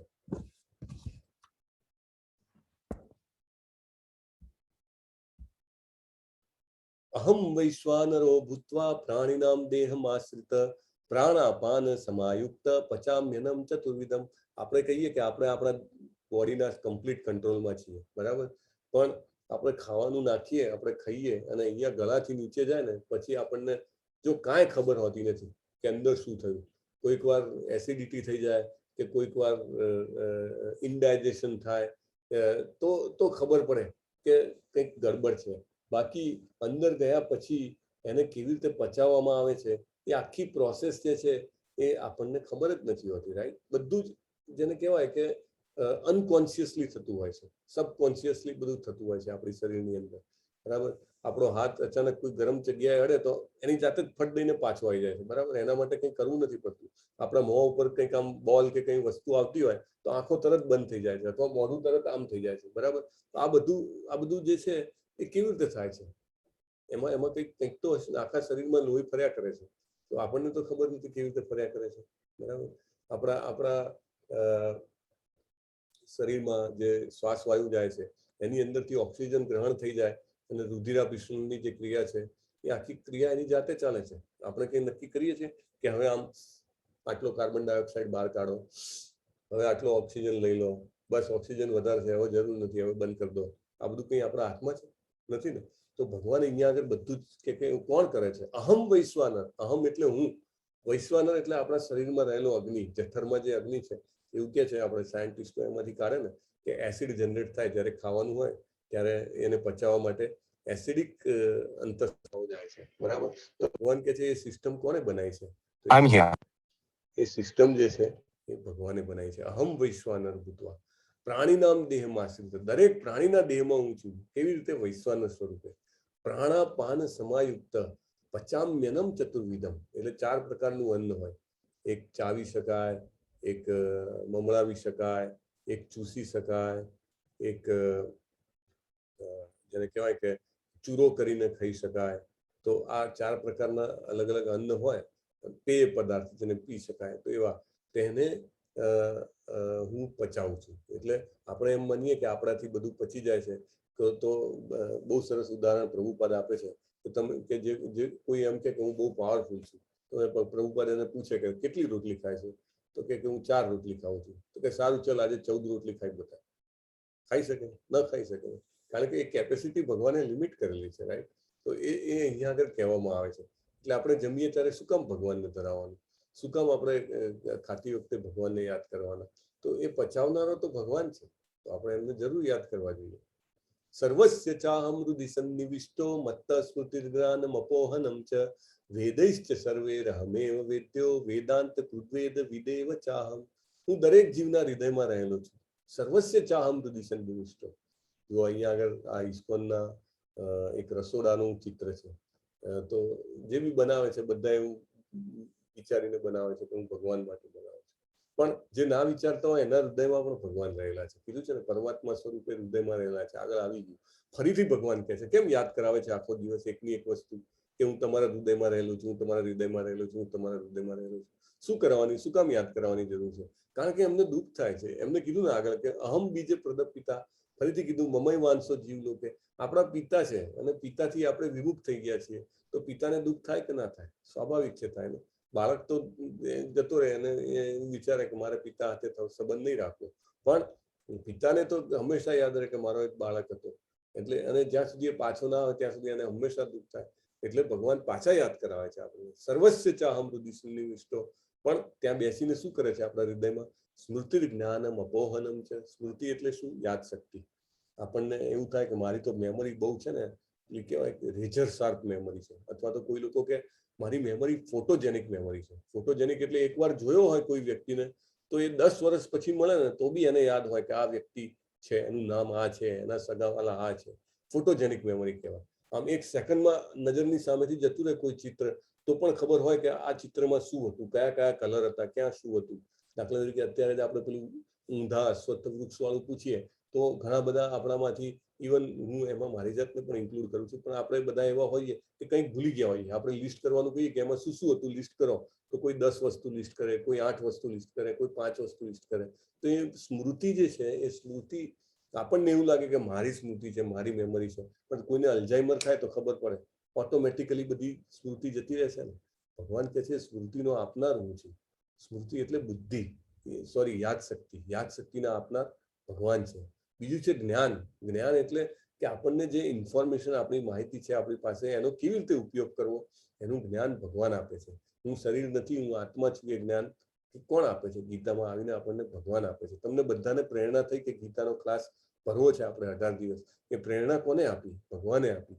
તમને તમારામાંથી ઘણા બધા મેસેજીસ લખે છે, જોઈને ખૂબ આનંદ થાય છે કે હું માળા કરું છું, 1 માળા કરી નાખી, 2 માળા કરી નાખી, 5 માળા કરી નાખી, અમુક લોકો 16 માળા કરી નાખી. તો એ કોણ પ્રેરણા આપે છે કે હવે ટાઈમ થઈ ગયો, ઇટ ઇઝ હાઈ ટાઈમ. આપણે પેલી યોગાની લેડર જોઈ હતી ને 6થા અધ્યાયમાં, કે બાકી બધા સ્ટેજ પાસ કરે ને માણસ ત્યારે ભક્તિમાં આવે. તમે બધા એટલા નસીબદાર છો. અંદર આમાં ભાગવતમના 3જા ખંડમાં તો દેવહૂતિ જે છે કપિલ મુનિની પ્રાર્થના કરે છે ને, એમાં બહુ જ સરસ રીતે કહે છે કે બધું જ પાસ થઈ જાય ને આપણે જીવનમાં, જે હરિનામ લેતું હોય, જે હરે કૃષ્ણનો જપ કરતો હોય, એ વ્યક્તિએ પોતાના આ જન્મમાં અથવા પૂર્વ જન્મમાં બધા જ પ્રકારના યજ્ઞો કરેલા છે એવું માનવું, એને બધા જ પ્રકારના તપ કરેલા છે એવું માનવું, એને બધા જ પ્રકારના દાન કરેલા છે એવું માનવું, અને એને વેદોને આત્મસાત કરેલા છે એવું માનવું કે તમે એટલા બધા પુણ્ય કર્યા હોય ત્યારે તમે હરે કૃષ્ણ મહામંત્રનો જપ કરી શકો. It is not so simple. It is very very very very high matter, અને highly intelligent people can do it. Highly intelligent. Otherwise it is very difficult. આપણે આટલું કહીએ છીએ, એનું આટલું મહત્વ છે, આટલી વાતો થાય છે, પણ છતાં એને કરવું આપણા પૂર્વ કર્મ હોય ને તો જ થઈ શકે છે. એટલે ભગવાન જે છે એ જ્ઞાન ભગવાન આપે છે કે હવે તારો ટાઈમ આવી ગયો, પણ બેટા હવે તું આ ચાલુ કર. પછી અપોહનમ છે. અપોહનમ એટલે વિસ્મૃતિ. આપણે ભૂલી જઈએ છીએ, રાઈટ? ભૂલવાથી શું થાય છે કે આપણે આપણા દર્દ જે છે એ મિટાઈ શકીએ છીએ. સમજો આપણને આગલા જન્મનું પણ જ્ઞાન હોય તો આગલા જન્મમાં પણ જેની સાથે અણબનાવટ હોય અથવા તો જેને આપણે કંઈક ખરાબ કર્યું હોય તો એ દુઃખ હજી પણ આપણા મનમાં આવે, અથવા તો આગલા જન્મના કંઈક આપણી ઈચ્છાઓ વાર્તાઓ પૂરી થવાની રહી ગઈ હોય તો એ પાછી આવીને આપણને પજવે. એટલે યાદ શક્તિ જેટલી હોય એ એટલી નુકસાન પણ કરે છે, રાઈટ? મહાભારતના યુદ્ધમાં કે સૌથી વધારે દુઃખી માણસ કોણ હતો ખબર છે? કોઈને ખબર છે? મહાભારતના યુદ્ધમાં સૌથી વધારે દુઃખી કોણ હતો? યસ, વંદના મહેતા માતાજી. હરે કૃષ્ણ. હરે કૃષ્ણ. સદેવ મહારાજ. Yes, thank you, thank you. કેમ એ દુઃખી હતો? હરે કૃષ્ણ. ઓકે, તો એટલા માટે દુઃખી હતો કે એને ભૂત ભવિષ્ય વર્તમાનનું બધું જ્ઞાન હતું, એને દિવ્ય શક્તિ હતી એનામાં. તો જેને વધારે ખબર પડે એ વધારે દુઃખી થાય. એટલે ભગવાને આપણી પાસેથી એ જે છે એ લઈ લીધું છે, એ શક્તિ લઈ લીધી છે કે આપણે એ જાણી શકીએ કે પૂર્વજન્મમાં શું હતું. એટલે અપોહનમ, ભૂલવાની શક્તિ પણ ભગવાન આપે છે. તમને ખ્યાલ છે કે કોઈ કૂતરું કે કોઈ પક્ષી હોય, એનું કુરકુરિયું મરી ગયું હોય કે પક્ષીનું નાનું એની સાથેનું બીજું પક્ષી મરી ગયું હોય તો એ થોડી વાર ચેંચે કરશે અથવા કૂતરું થોડી વાર ભસશે, પછી ભૂલી જશે. ભગવાને ભૂલવાની શક્તિ આપે છે. જો ભૂલવાની શક્તિ ના આપે તો આપણે બહુ દુઃખી રહીએ. એટલે અપોહનમ જે છે એ ભગવાન આપે છે. ઘણા બધા લોકો લખે છે, સંભળાતું નથી, એટલે I am trying to speak still louder, પણ આઈ ડોન્ટ નો કે એવું બધાને નથી થતું. 3-4 લોકોના મેસેજ આવ્યા છે. ખુશી માતાજી, તમને બરાબર સંભળાય છે? હરે કૃષ્ણ. પ્રભુજી સંભળાય તો છે પણ થોડોક ઓછો આવે છે. થોડોક ઓછો આવે છે. ઓહો, ઓકે. હું હજી થોડું મોટેથી બોલવાનો પ્રયત્ન કરીશ. કદાચ અવાજ પણ ધીમો હોય છે એમાં. હા, એવું એ તો મેં જોઈ લીધું સેટિંગમાં, તો એવું કાંઈ છે નહીં. Steel let me C. Okay, તો હવે ફૂલ કરી નાખ્યો છે, જોઈએ. હું દરેક જીવના હૃદયમાં રહેલો છું અને ભગવાન હવે કહે છે વેદૈશ્ચ સર્વે રહમેવ વેદ્યો. એટલે આખા બધા વેદો વાંચવાની જરૂર નથી. બધા વેદોમાં સમજવા લાયક ભગવાન કે હું પોતે જ છું. સર્વ વેદોનો જ્ઞાતા પણ હું જ છું. એટલે જેમ જેમ ભગવાનને સમજતા જઈએ, જેમ જેમ હરે કૃષ્ણ કૃષ્ણ કૃષ્ણ હરે હરે, હરે રામ રામ રામ હરે હરે જેમ જપ કરતા જઈએ એમ આપણને વેદોનો જે જ્ઞાન છે ને ઓટોમેટિક મળવા મળે. આપણા અંતઃસ્ફૂર્ણાથી એ જ્ઞાન મળે. એટલે વેદોને ફોલીને વાંચવા જઈશું તો ખાલી પોપટિયું જ્ઞાન મળશે અને સમય જતો રહેશે. કારણ કે એટલું આયુષ્ય એટલું લાંબુ નથી કે બધું વાંચી શકીએ, બધું સમજી શકીએ, બધું યાદ રાખી શકીએ. એટલા માટે આ ભગવાન જે અહીંયા કહે છે આપણે સમજવું જોઈએ. વેદૈશ્ચ સર્વે રહમેવ વેદ્યો. બધા વેદોમાં જાણવા લાયક હું જ છું. ખુદ ભગવાન કહે છે કૃષ્ણજી જ જાણવા લાયક છે, બીજા કોઈ જાણવા લાયક નથી. તો શું કામ ફાંફા મારવાના? આ ખોલી લઈએ ને પેલું સમજી લઈએ ને પેલું યાદ રાખી લઈએ ને શું કામ એ બધું કરવાનું? અને વેદાંત એટલે વેદોનો સાર જે છે ને એને વેદાંત કહેવાય છે. વેદાંત સૂત્ર આગળ પણ એકવાર શ્લોકમાં આવી ગયું છે, તમને ખ્યાલ હોય તો. ભગવાન કહે છે કે વેદાંત જે છે એનું સંકલન કરતા એટલે વ્યાસજી એ પોતે છે. મહર્ષિ વેદવ્યાસ ભગવાન પોતે છે. અને મહર્ષિ વેદવ્યાસ છે કારણ કે લોકો ઘણા બધા ક્વેશ્ચન લઈને આવે છે કે શિવ પુરાણમાં આમ લખ્યું છે, દેવી પુરાણમાં તેમ લખ્યું છે, ફલાણા ઉપનિષદમાં આમ લખ્યું છે, ફલાણા પુરાણમાં તેમ લખ્યું છે. બધું જ લખ્યા પછી જે લખવા વાળા છે મહર્ષિ વેદવ્યાસે છેલ્લું જે હાઈએસ્ટ જે શાસ્ત્ર લખ્યું એ શ્રીમદ ભાગવતમ છે, બરાબર. અને શ્રીમદ ભાગવતમમાં એમને આખું ભગવાનની ઐશ્વર્ય જે છે એના વખાણ કર્યા અને એની લીલાઓનું વર્ણન કર્યું. તો એ જે વસ્તુ જે છે એ એમને લખ્યું કે એ મારું ટોપમોસ્ટ છે. નહીં તો વેદવ્યાસજી પોતે પરેશાન હતા કે આટલું બધું મેં વેદો લખ્યા, ઉપનિષદો લખ્યા, પુરાણો લખ્યા, હજી પણ મારા મનમાં અશાંતિ કેમ છે? અને જ્યારે દુઃખી થઈ જાય છે ત્યારે એમની સામે એમના ગુરુ નારદજી આવે છે અને કહે છે કે તે બધું કર્યું પણ પૂર્ણ પુરુષોત્તમ પરમેશ્વર શ્રી કૃષ્ણની તે ઐશ્વર્ય જે છે એમનું ગાન નથી કર્યું, તું એ લખ. અને જ્યારે વેદવ્યાસજી ભાગવતમ લખે છે ત્યારે એમના મનને શાંતિ થાય છે. અને એટલા માટે અને ભાગવતમને એવું કહે છે કે વેદાંત સૂત્ર પરનું ભાષ્ય જે છે એને ભાગવતમ કહેવાય છે. અને એમને પોતે લખ્યું કે ધીસ ઇઝ માય ફાઇનલ, જેને કહેવાય ને કે અદાલતમાં 4 ચુકાદા એક જ કેસમાં આવ્યા હોય પણ પછી જે છેલ્લો વર્ડિક હોય સુપ્રીમ કોર્ટ જે આપે, સુપ્રીમ કોર્ટ કે ધીસ ઇઝ ધ ફાઇનલ વર્ડિક. પછી એમાં કેટલી હાઈકોર્ટમાં ચુકાદા આવેલા હોય, કેટલા સ્ટેટની હાઈકોર્ટમાં, એ બધા નાબૂદ થઈ જાય. સુપ્રીમ કોર્ટનું જે ફાઇનલ જજમેન્ટ આવ્યું હોય એ ફૂલ એન્ડ ફાઇનલ રહે, રાઈટ. તો એવી રીતે વેદાંત ઉપરનું ભાષ્ય જે છે એમાં ફાઇનલી કહી દીધું કે કૃષ્ણજી જ પૂર્ણ પુરુષોત્તમ પરમેશ્વર છે. એ જ્ઞાન આપણને ભગવાન ગીતામાં પોતે જ એક વાક્યમાં આપી દે છે, વેદૈશ્ચ સર્વે રહમેવ વેદ્યો. ઓકે, તો જીવન 2 પ્રકારના છે, ચ્યુત અને અચ્યુત. અને આપણે બધા જે છીએ એ ચ્યુત કહેવાઈએ કારણ કે આપણું પતન થઈ ગયું છે. પણ આધ્યાત્મિક જગતમાં જે બી હોય છે એ બધા અચ્યુત કહેવાય છે. દાખલા તરીકે અહીંયા ફોટામાં દેખાય છે કૃષ્ણજી જ્યારે 16,001 જે રાજકુમારીઓ હોય છે એને છોડાવે છે અને એકચ્યુઅલી એ લોકો લેટર લખે છે કે અમને બચાવો. અને કૃષ્ણજી જે છે ગરુડ ઉપર સત્યભામાને લઈને આવે છે અને બધાનો વધ કરી બધાને છોડાવે છે. અને આ બધી એમને કહે છે કે હવે તમારા પિતા પાસે મોકલીશ, પણ આ લોકો કહે છે જે રાજકુમારીઓ કે અમારે તો તમારી સાથે લગ્ન કરવા છે. અને બીજો કોઈ સામાન્ય માણસ એવું કરી શકે? એમણે 16,001 સ્વરૂપમાં પોતાની જાતનું વિસ્તરણ કર્યું. દરેક રાજકુમારીને એમને પાણી ગ્રહણ વ્યક્તિગત રીતે કર્યું. આને ભગવાન કહેવાય, બરાબર, કે જે આટલા બધા એમાં ફેલાઈ શકે. અને આપણે જે છે રોજ એક માળા કરવી હોય તો તકલીફ થાય છે, બરાબર, ભૂલી જઈએ, હમણાં જ નિયમ લીધો હોય ને હમણાં જ ભૂલી જઈએ, એટલા માટે આપણને ચ્યુત કહેવામાં આવ્યા છે. જ્યારે આધ્યાત્મિક જગતમાં જેને કંઈ સેવા આપી હોય એ સેવા ભૂલે જ નહીં, એ સેવા કન્ટિન્યુઅસ અને અચ્યુત પડ્યા વગર કર્યા કરે. એટલે આધ્યાત્મિક જીવનમાં જગત જે છે ભગવાનનું ધામ, એમાં જેટલા બી જીવો છે બધા અચ્યુત છે, કે એને જે સેવા આપી હોય કરે જ. જ્યારે આપણે બધા માળા યાદ રાખીને જેમ કરતા જઈએ એમ આપણે એટલું અચ્યુત આપણું પણું જે છે એ વધારતા જઈએ, નહીં તો આપણે પણ ચ્યુત થઈ જઈએ. અને પરમ પુરુષ પરમાત્મા જે છે એ કેવા છે? સાક્ષાત અવિનાશી ભગવાન છે અને ત્રણેય લોકોનું પાલન કરે છે. 16,108 મહેલ એમને દ્વારકામાં બનાવ્યા અને નારદજી ચેક કરવા ગયા કે આટલી બધી રાણીઓને કેવી રીતે સંતુષ્ટ રાખી શકે છે. અને એમને જોયું દરેક મહેલમાં ભગવાન હતા. કોઈ જગ્યાએ એ હવન કરી રહ્યા હતા, કોઈ જગ્યાએ એમના બાળકો સાથે રમી રહ્યા હતા, કોઈ જગ્યાએ એમની રાણી એમને પ્રેમથી જમાડી રહી હતી.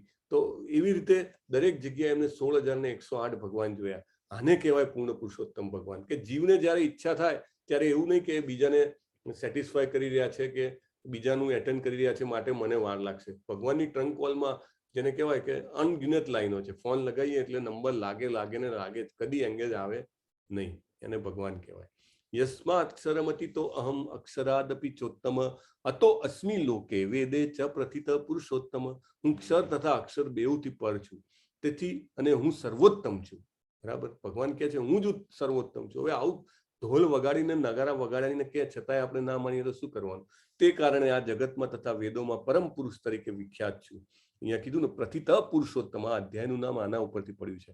ભગવાન કહે છે હું પુરુષોત્તમ છું, બધામાં શ્રેષ્ઠ છું. રાઈટ, બ્રહ્માજી વાછરડા ચોરાવી ગયા તો ભગવાન એટલા સ્વરૂપમાં, હજારો સ્વરૂપમાં પોતાને નારાયણ સ્વરૂપમાં પોતાને વહેંચી દે છે. અને 1 વર્ષ પછી બ્રહ્માજી આવે છે તો બી એ જ વાછરડા અને એ જ ગોવાળો મળે છે. 1 વર્ષ સુધી ગાયોને ખબર નથી કે મારું વાછરડું જતું રહ્યું છે, એ જ વાછરડું. અને 1 વર્ષ સુધી ગોપ બાળોની જે માં છે એને ખબર નથી કે મારો ગોપાલ નથી. ઉલટું એમનો તો સ્નેહ વધી ગયો, એમનો સ્નેહ વધી ગયો કે મારો ગોપાલ પર આટલું પ્રેમ કેમ આવે છે. અને બધાને યશોદા માના જોઈને થતું હતું કે અમને પણ કૃષ્ણ માતા બનાવે, કે અમને પણ પિતા બનાવે તો કેટલું સારું. અને 1 વર્ષ સુધી બધાને ભગવાને વાત્સલ્ય રસનો પાન કરાવ્યું છે. કે બધાના ઘરે ભગવાન ગોપબાલ તરીકે હતા પણ ભગવાન ખુદ હતા. એટલે એમનો પ્રેમ એટલો બધો વધી ગયો હતો. એ ખુદ બલરામજી સમજી નતા શકતા. એમને પછી પાછળથી ખબર પડી કે કંઈક તો અલગ થયું છે, કે બધાનો પ્રેમ પોતાના બાળકો પ્રત્યે, ગાયોનો વાછરડા પ્રત્યે આટલો બધો કેમ વધી ગયો. અને પછી જ્યારે એમને ખબર પડે છે ત્યારે ખબર પડે છે કૃષ્ણએ વિસ્તાર કર્યો છે. અને બ્રહ્માજી આવીને એમની પ્રાર્થના કરે છે. એટલે બ્રહ્માને ઇન્દ્ર જેવા પણ સમજી નથી શકતા ભગવાન જ્યારે આવે છે ત્યારે. પણ આપણે જ્યારે આ ભગવદ્ ગીતા વાંચીએ ત્યારે આપણને ખબર પડવી જોઈએ, આપણે વિચાર કરવો જોઈએ, યાદ કરવું જોઈએ વારંવાર કે ભગવાન જ પુરુષોત્તમ છે. પુરુષોત્તમ એટલે ધ બેસ્ટ, ધ હાઈએસ્ટ. બધા જ દેવી દેવતાઓ એમને નમન કરે છે. શિવજીનું પણ આવે છે. શિવજીએ રુદ્ર ગીતા આપી છે આપણને ભાગવતમમાં. ખૂબ વખાણ કરે છે એ ભગવાનના. યો મામેવ સમ્મૂઢો જાનાતિ પુરુષોત્તમમ સ સર્વવિદ ભજતિ મામ સર્વભાવેન ભારત. ફરીથી કીધું પુરુષોત્તમ. જે મૂઢ હોય છે, સમ્મૂઢ, મૂઢ જે હોય છે એ મને જાણી શકતા નથી. ભગવાન બહુ કહે છે જો મનુષ્ય સંશય રહિત થઈને, નહીં તો મનમાં બહુ સંશય આવે કે આ દેવી છે અને આ દેવતા છે અને આ સાંઈ છે અને આ આપણી પાસે સ્વામી છે અને જે બી છે, આપણને બહુ જ સંશય આવે કે આ પણ મહાન છે, આ પણ મહાન છે, આમની માનતા માનું તો કામ થઈ જાય, આમનો યજ્ઞ કરું તો સારું થઈ જાય, અને આમના કીધા પ્રમાણે દાન કરું તો સારું થઈ જાય. પણ આ બધું જ જે છે સંશય છે. જો સંશય જતા રહે મનમાંથી, અને ગીતાને આપણે બેઝ લેવાની છે, બરાબર. ગીતા સર્વશ્રેષ્ઠ શાસ્ત્ર છે અને એમાં ભગવાન જ્યારે એવું કહે છે કે જો તમે સંશય રહિત નહીં થાવ તો તમે મૂળ થઈ જશો. અને એવા ના થઈએ તો સર્વવિદ ભજતિ મામ સર્વભાવેન ભારત. અને એ રીતે મને જાણે એ બધું જ જાણી શકે છે. શિવજી કહે છે ને અહીંયા આગળ, ચૈતન્ય મહાપ્રભુ આપણી પાસે આવ્યા અને નિત્યાનંદજી, એ શેના માટે આવ્યા? એ જ કહેવા માટે આવ્યા કે કૃષ્ણજી સર્વોત્તમ છે, એની ભક્તિ કરો. શિવજી પણ ઢોલ વગાડીને કહે છે કે પાર્વતી જ્યારે પૂછે છે કે જીવ માટે સૌથી શ્રેષ્ઠ કાર્ય શું છે, તો કે વિષ્ણુની આરાધના, વિષ્ણુ આરાધનમ. અને પછી બીજી લાઈનમાં કહે છે વિષ્ણુ આરાધના કરતા પણ શ્રેષ્ઠ છે વિષ્ણુના ભક્તની આરાધના કરવી, કે એની સેવા કરવી, એવું કહે છે. અથવા તો વિષ્ણુને જે પસંદ હોય એ વસ્તુનું આપણે આરાધના કરવી. તો આ રીતે ભગવાન ફરીથી બીજા શ્લોકમાં કહે છે પુરુષોત્તમ હું જ છું અને મને જે જાણે છે એ બધા જ રહસ્યોને જાણી જાય છે. હે નિષ્પાપ, આ વૈદિક શાસ્ત્રો સર્વાધિક ગુપ્ત ભાગ છે, મેં પ્રગટ કર્યો છે. જે કોઈ મનુષ્ય આને સમજી જાય છે તે બુદ્ધિમાન થઈ જશે અને તેના પ્રયાસો સંપૂર્ણ થઈ જશે. આપણે બુદ્ધિમાન થવું છે કે નહીં, આપણે આપણા એફર્ટ્સને કમ્પ્લીટ કરવા છે કે નહીં એ આપણા ઉપર છે. એ આપણને આમાંથી ખબર પડે છે. હરે કૃષ્ણ કૃષ્ણ કૃષ્ણ હરે હરે, હરે રામ રામ રામ હરે હરે, હરે કૃષ્ણ. તો આ રીતે આપણો આજે 15મો અધ્યાય જે છે એ પૂર્ણ થાય છે. અને આમાં આપણે સમજવાનું છે કે ભગવાન જે છે એ કોણ છે? પૂર્ણ પુરુષોત્તમ પરમેશ્વર છે. બરાબર? તો once we know that is the highest knowledge. Hare Krishna. We can take few questions. એક જ minute. I don't know why screen is like this. We can take questions meanwhile. ખુશી માતાજી, તમે પ્રભુજી હરે કૃષ્ણ. પ્રભુજી નીતિ. હરે કૃષ્ણ. યસ માતાજી. એક ક્વેશ્ચન એમ છે કે 16 માળાનું શું સિગ્નિફિકન્સ છે, શું મહત્વ છે, કે ખાલી 16 જ એટલે 16 નું શું છે? યસ, 10 કેમ નહીં, 15 કેમ નહીં, પણ 16 જ કેમ? બહુ સરસ પ્રશ્ન છે અને બહુ મહત્વનો પ્રશ્ન છે તમે જે પૂછ્યો છે. કારણ કે હંમેશા એ પ્રશ્ન આવે 16 શા માટે છે. તો એકચ્યુઅલી તો એવું કીધું છે ભગવાને કે હંમેશા ભગવાનનું નામ લેતા રહેવું જોઈએ. But it is very difficult. આપણું જે કલયુગનો સમય છે અને આપણે બધા જે રીતે બિઝી છીએ તો 24 કલાક તો કંઈ નામ લઈ શકાય નહીં. તો દેટ ઇઝ ડિફિકલ્ટ. તો પ્રભુપાદના જે ગુરુ હતા ભક્તિ સિદ્ધાંત સરસ્વતી મહારાજ, એમને એમના શિષ્યોને કીધું કે 64 માળા કરવાની. એટલે 16 માળા કરતા 1.5 થી 2 કલાક થાય તો 64 કરતા 4 ગણો સમય, એટલે 6 થી 8 કલાકનો ટાઈમ જાય. તો એમને એવું કીધું હતું. પણ પ્રભુપાદ જે છે ને એ પેલા કહેવાય ને કે એમની દયા એનાથી પણ વધારે હતી.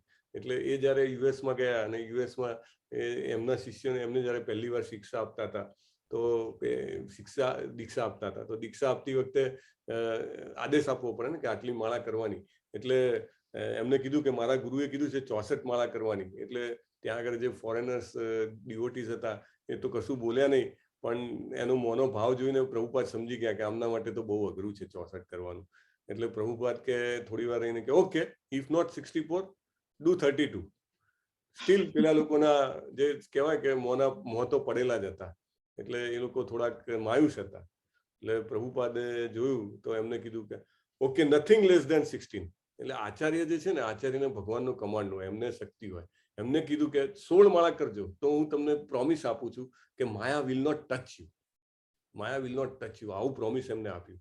પ્રભુપાદ તો શુદ્ધ ભક્ત હતા અને ભગવાન જે છે ને એ ભક્તોનું પ્રોમિસ ખાસ રાખે. પોતે કહેલું કદાચ કોઈ વાર ભગવાન નથી કરતા. દાખલા તરીકે નિયમ લીધો કે યુદ્ધમાં નહીં લડું, પણ પોતાના ભક્તને ખુશ રાખવા માટે લડ્યા આવી રહ્યા. પેલું રથનું પૈડું ઉઠાવીને ભીષ્મ તરફ ધસી પડ્યા. એટલે અર્જુનને કહે છે કે તું એનાઉન્સ કરી દે કે મારો ભક્ત કદી પ્રણશ્યતિ, મરતો નથી. એટલે ભક્ત કહેશે ને તો ભગવાન માનશે જ. એટલે પ્રભુપાદે કીધું છે કે 16 માળા કરો એટલે 16 માળા કરવાની છે. આચાર્યનો આદેશ છે. એમને જ આ 4 નિયમો આપ્યા. આચાર્ય છે ને એના 2 કામ હોય, હી નોઝ ધ વેઝ અને હી શોઝ ધ વે. એટલે એમને ખબર છે કે રસ્તો શું છે, આપણા સાંપ્રત સમયમાં વોટ ઇઝ બેસ્ટ પોસિબલ, આપણે જ્યાં આપણા ટાઈમમાં શું શક્ય છે અને શું નિયમો રાખવા પડશે. તો એ 4 નિયમ અને 16 માળા એમને કીધી છે. ધીરે ધીરે કરીને આપણે ચાલુ કરવાની છે. 1 કરીએ આપણે, પછી 2 કરીએ, 11 અથવા રજા હોય તો 16 કરવાનો પણ પ્રયત્ન કરીએ. થઈ જાય તો best. Hare Krishna. Hare Krishna. Thank you પ્રભુજી. હરે કૃષ્ણ પ્રભુજી. હરે કૃષ્ણ. પ્રભુજી, મારો ક્વેશ્ચન એ છે કે આપણે પહેલા બી વાત થઈ હતી કે જે બીજા દેવી દેવતાઓ છે એ ભગવાનના અનન્ય ભક્તો છે, તો એ બધા કેમ ભગવાનના પરમધામમાં જતા નથી?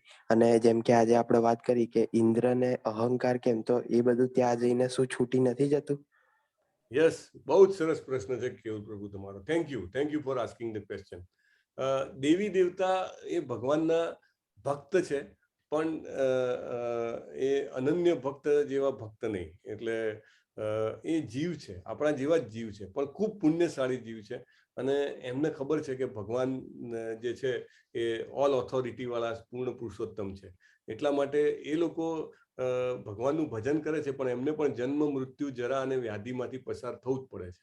ઇન્દ્રનો ટાઈમ પૂરો થાય એટલે ઇન્દ્રે પાછું એનું પતન થાય અને એને ફરીથી બીજા કોઈ યોનિમાં, બીજા કોઈ લોકમાં, બીજા કોઈ ગ્રહ ઉપર જન્મ લેવો પડે. એટલે દેવી દેવતાઓનો પીરિયડ હોય છે. કોઈ પણ દેવી દેવતા હોય, કોઈ પણ, એમાં બધા જ આવી ગયા. I mean it includes all other including Brahmaji જે સૌથી ઉપર ટોપ સત્યલોકમાં છે.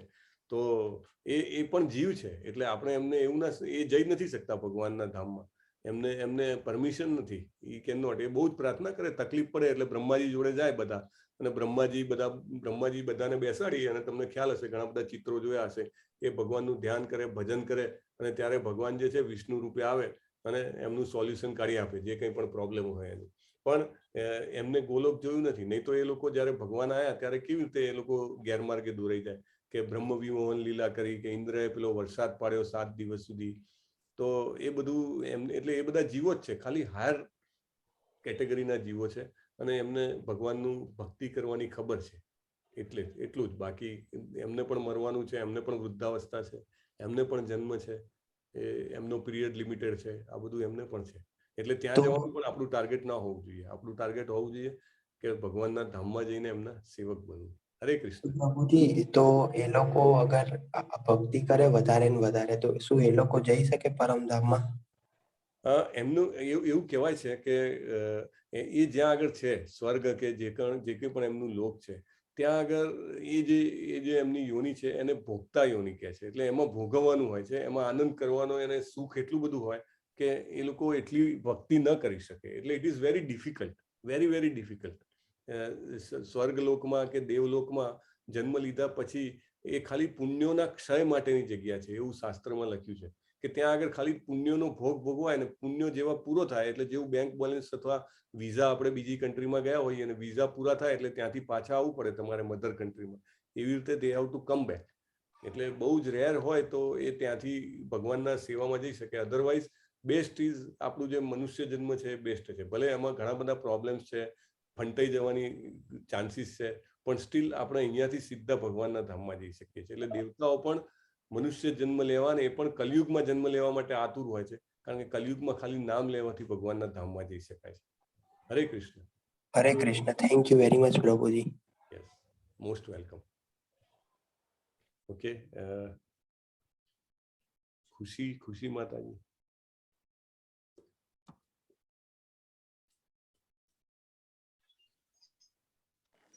પ્રભુજી, પરેશ ચંદ્ર પ્રભુનો ક્વેશ્ચન હતો તો કર્યા. અચ્છા, હરે કૃષ્ણ પ્રભુજી. હરે કૃષ્ણ પરેશ પ્રભુ. યસ પ્રભુજી, જસ્ટ એ જાણવું હતું કે 18મા શ્લોકમાં કે છે ભગવાન કે હું ક્ષર અને અક્ષરથી પર છું.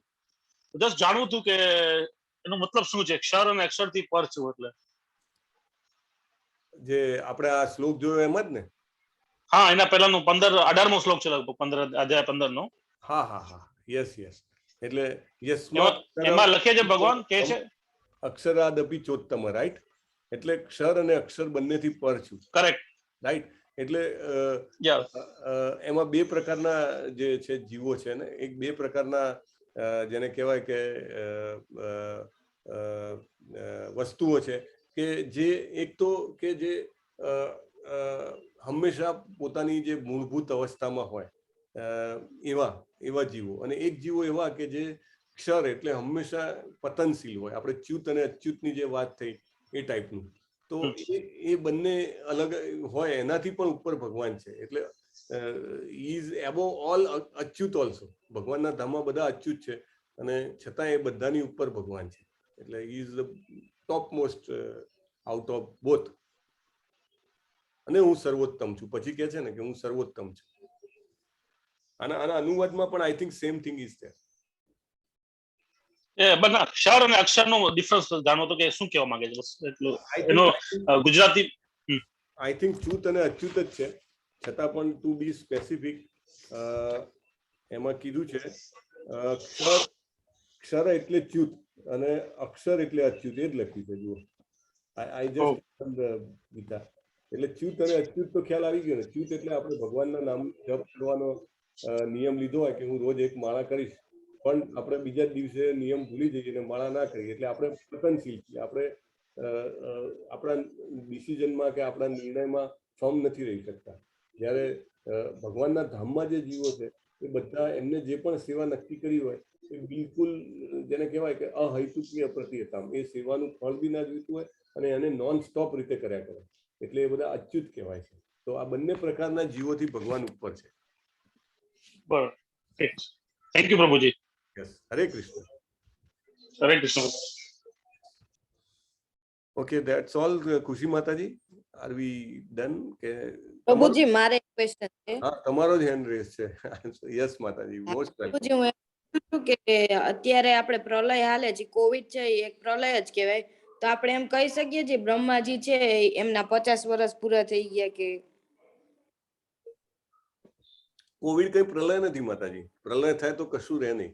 બ્રહ્માજી એમનો દિવસ પૂરો થાય એટલે રાત્રિમાં સુવા જતા પહેલા પ્રલય, મિની પ્રલય કરી નાખે. એટલે પૃથ્વી અને એની નીચેના બધા જે લોક છે, 7 લોક પાતાલ સુધીના, એ બધાનો નાશ કરીને પછી સુઈ જાય. અને સવારે ઉઠે એટલે પાછું આપણે ઓફિસ જઈએ અથવા તો ઘર જેવી રીતે રેડી કરી એમ બધું કરી નાખે. તો એ વખતનો પ્રલય જોરદાર હોય, કશું જ ના બચે એમાં, નથિંગ. આ કોવિડ તો ખાલી ધમકી છે કે ભગવાન આપણને ઊંઘમાંથી જગાડવા માટે આમ હલાવે છે કે જો જીવન કેટલું, જેને કહેવાય કે અવિશ્વસનીય છે, ક્યારે પતી જશે ખબર નહીં. આપણો પોતાના નજીકના કોઈ લોકોને જ્યારે જવું પડે ત્યારે આપણને યાદ આવવું જોઈએ.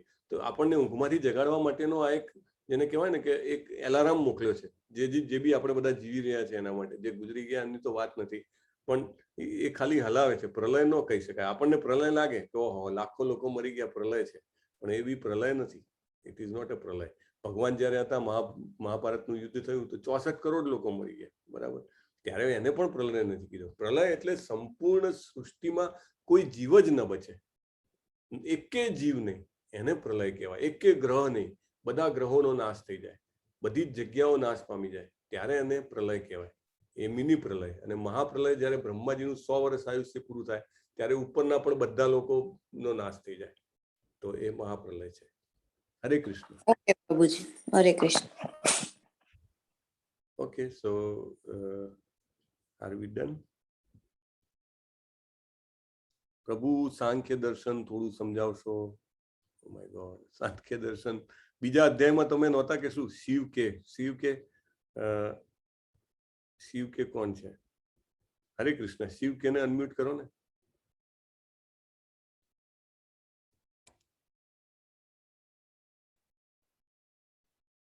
હરે કૃષ્ણ. હરે કૃષ્ણ. કરી દીધા પ્રભુ. યસ, શિવ પ્રભુ. હરે કૃષ્ણ. હરે કૃષ્ણ. હરે કૃષ્ણ.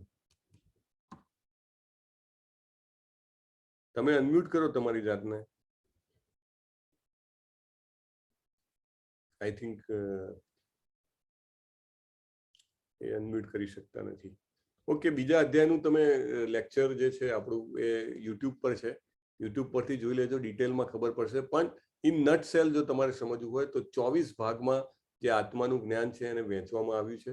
અને એ 24 ભાગ, એવી રીતે આપણે પહેલા પણ વાત થઈ હતી, પંચ મહાભૂત અને 5 ઇન્દ્રિયો અને મન, બુદ્ધિ, મિથ્યા અહંકાર, આ બધું એને મિલાઈને 24 ભાગોમાં વહેંચ્યું. અને એ વહેંચ્યું શું કામ?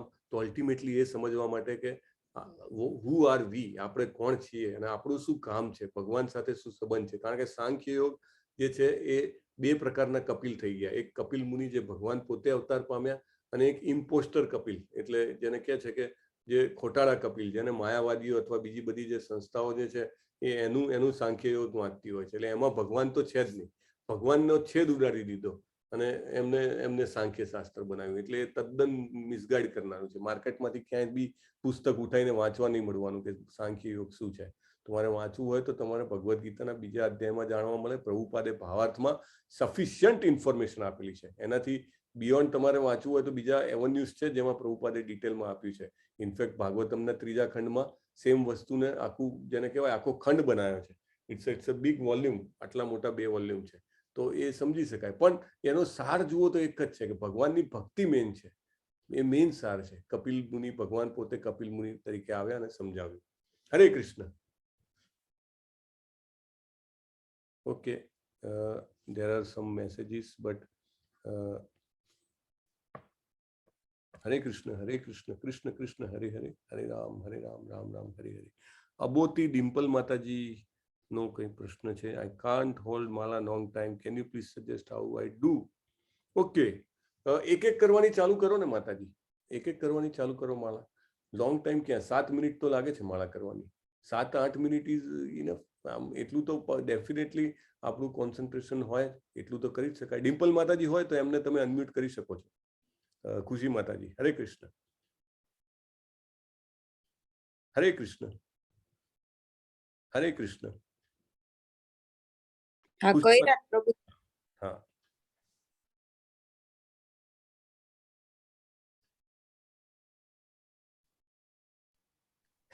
હા, શિવ પ્રભુ કોણ છે?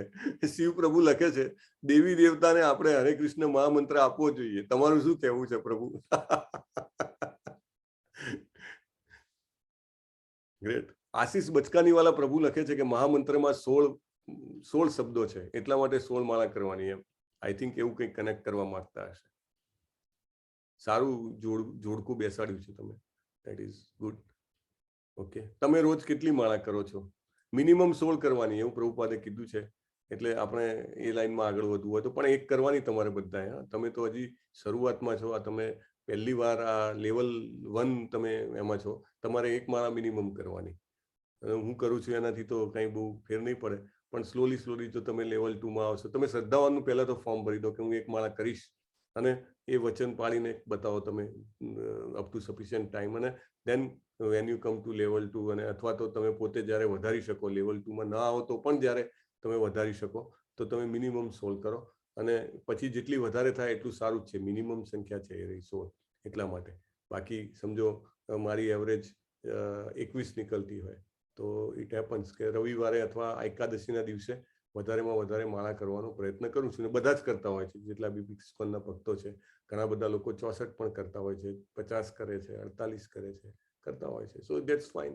ઇટ્સ જેટલું કરો એટલું ઓછું છે ને. આપણું જેટલું બધું ધોવાતું જાય, આનંદ અંદરથી જ આવે છે, મજા આવે છે. જે માતાજી આ લખે છે, ડિમ્પલ માતાજી, તમને કહું કે ઇનિશિયલ સ્ટ્રગલ છે. ખાલી તમને એવું લાગે, શરૂઆતમાં એવું લાગે કે માળા પકડવી મુશ્કેલ છે, બરાબર, પણ ધીમે ધીમે ઓટોમેટિકલી એ દૂર થઈ જાય. અને તમને જો ઇનિશિયલી ચાલુ કરવું હોય તો કાઉન્ટર બી આવે છે, પેલું ટીક ટીક ટીક ટીક, તમે એનાથી પણ કરી શકો છો, બરાબર. માળા પકડ્યા જેવું ના લાગે. પણ એ ક્યારે યુઝ કરાય કે જ્યારે તમે કોઈ જાહેર જગ્યામાં હો અને માળા ના પકડી શકતા હો તો કાઉન્ટર યુઝ કરી શકો છો, રાઈટ.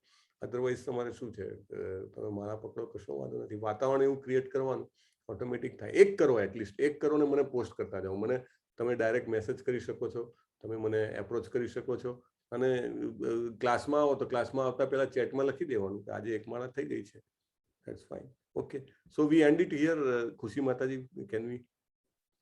ઓકે, ઓકે પ્રભુ.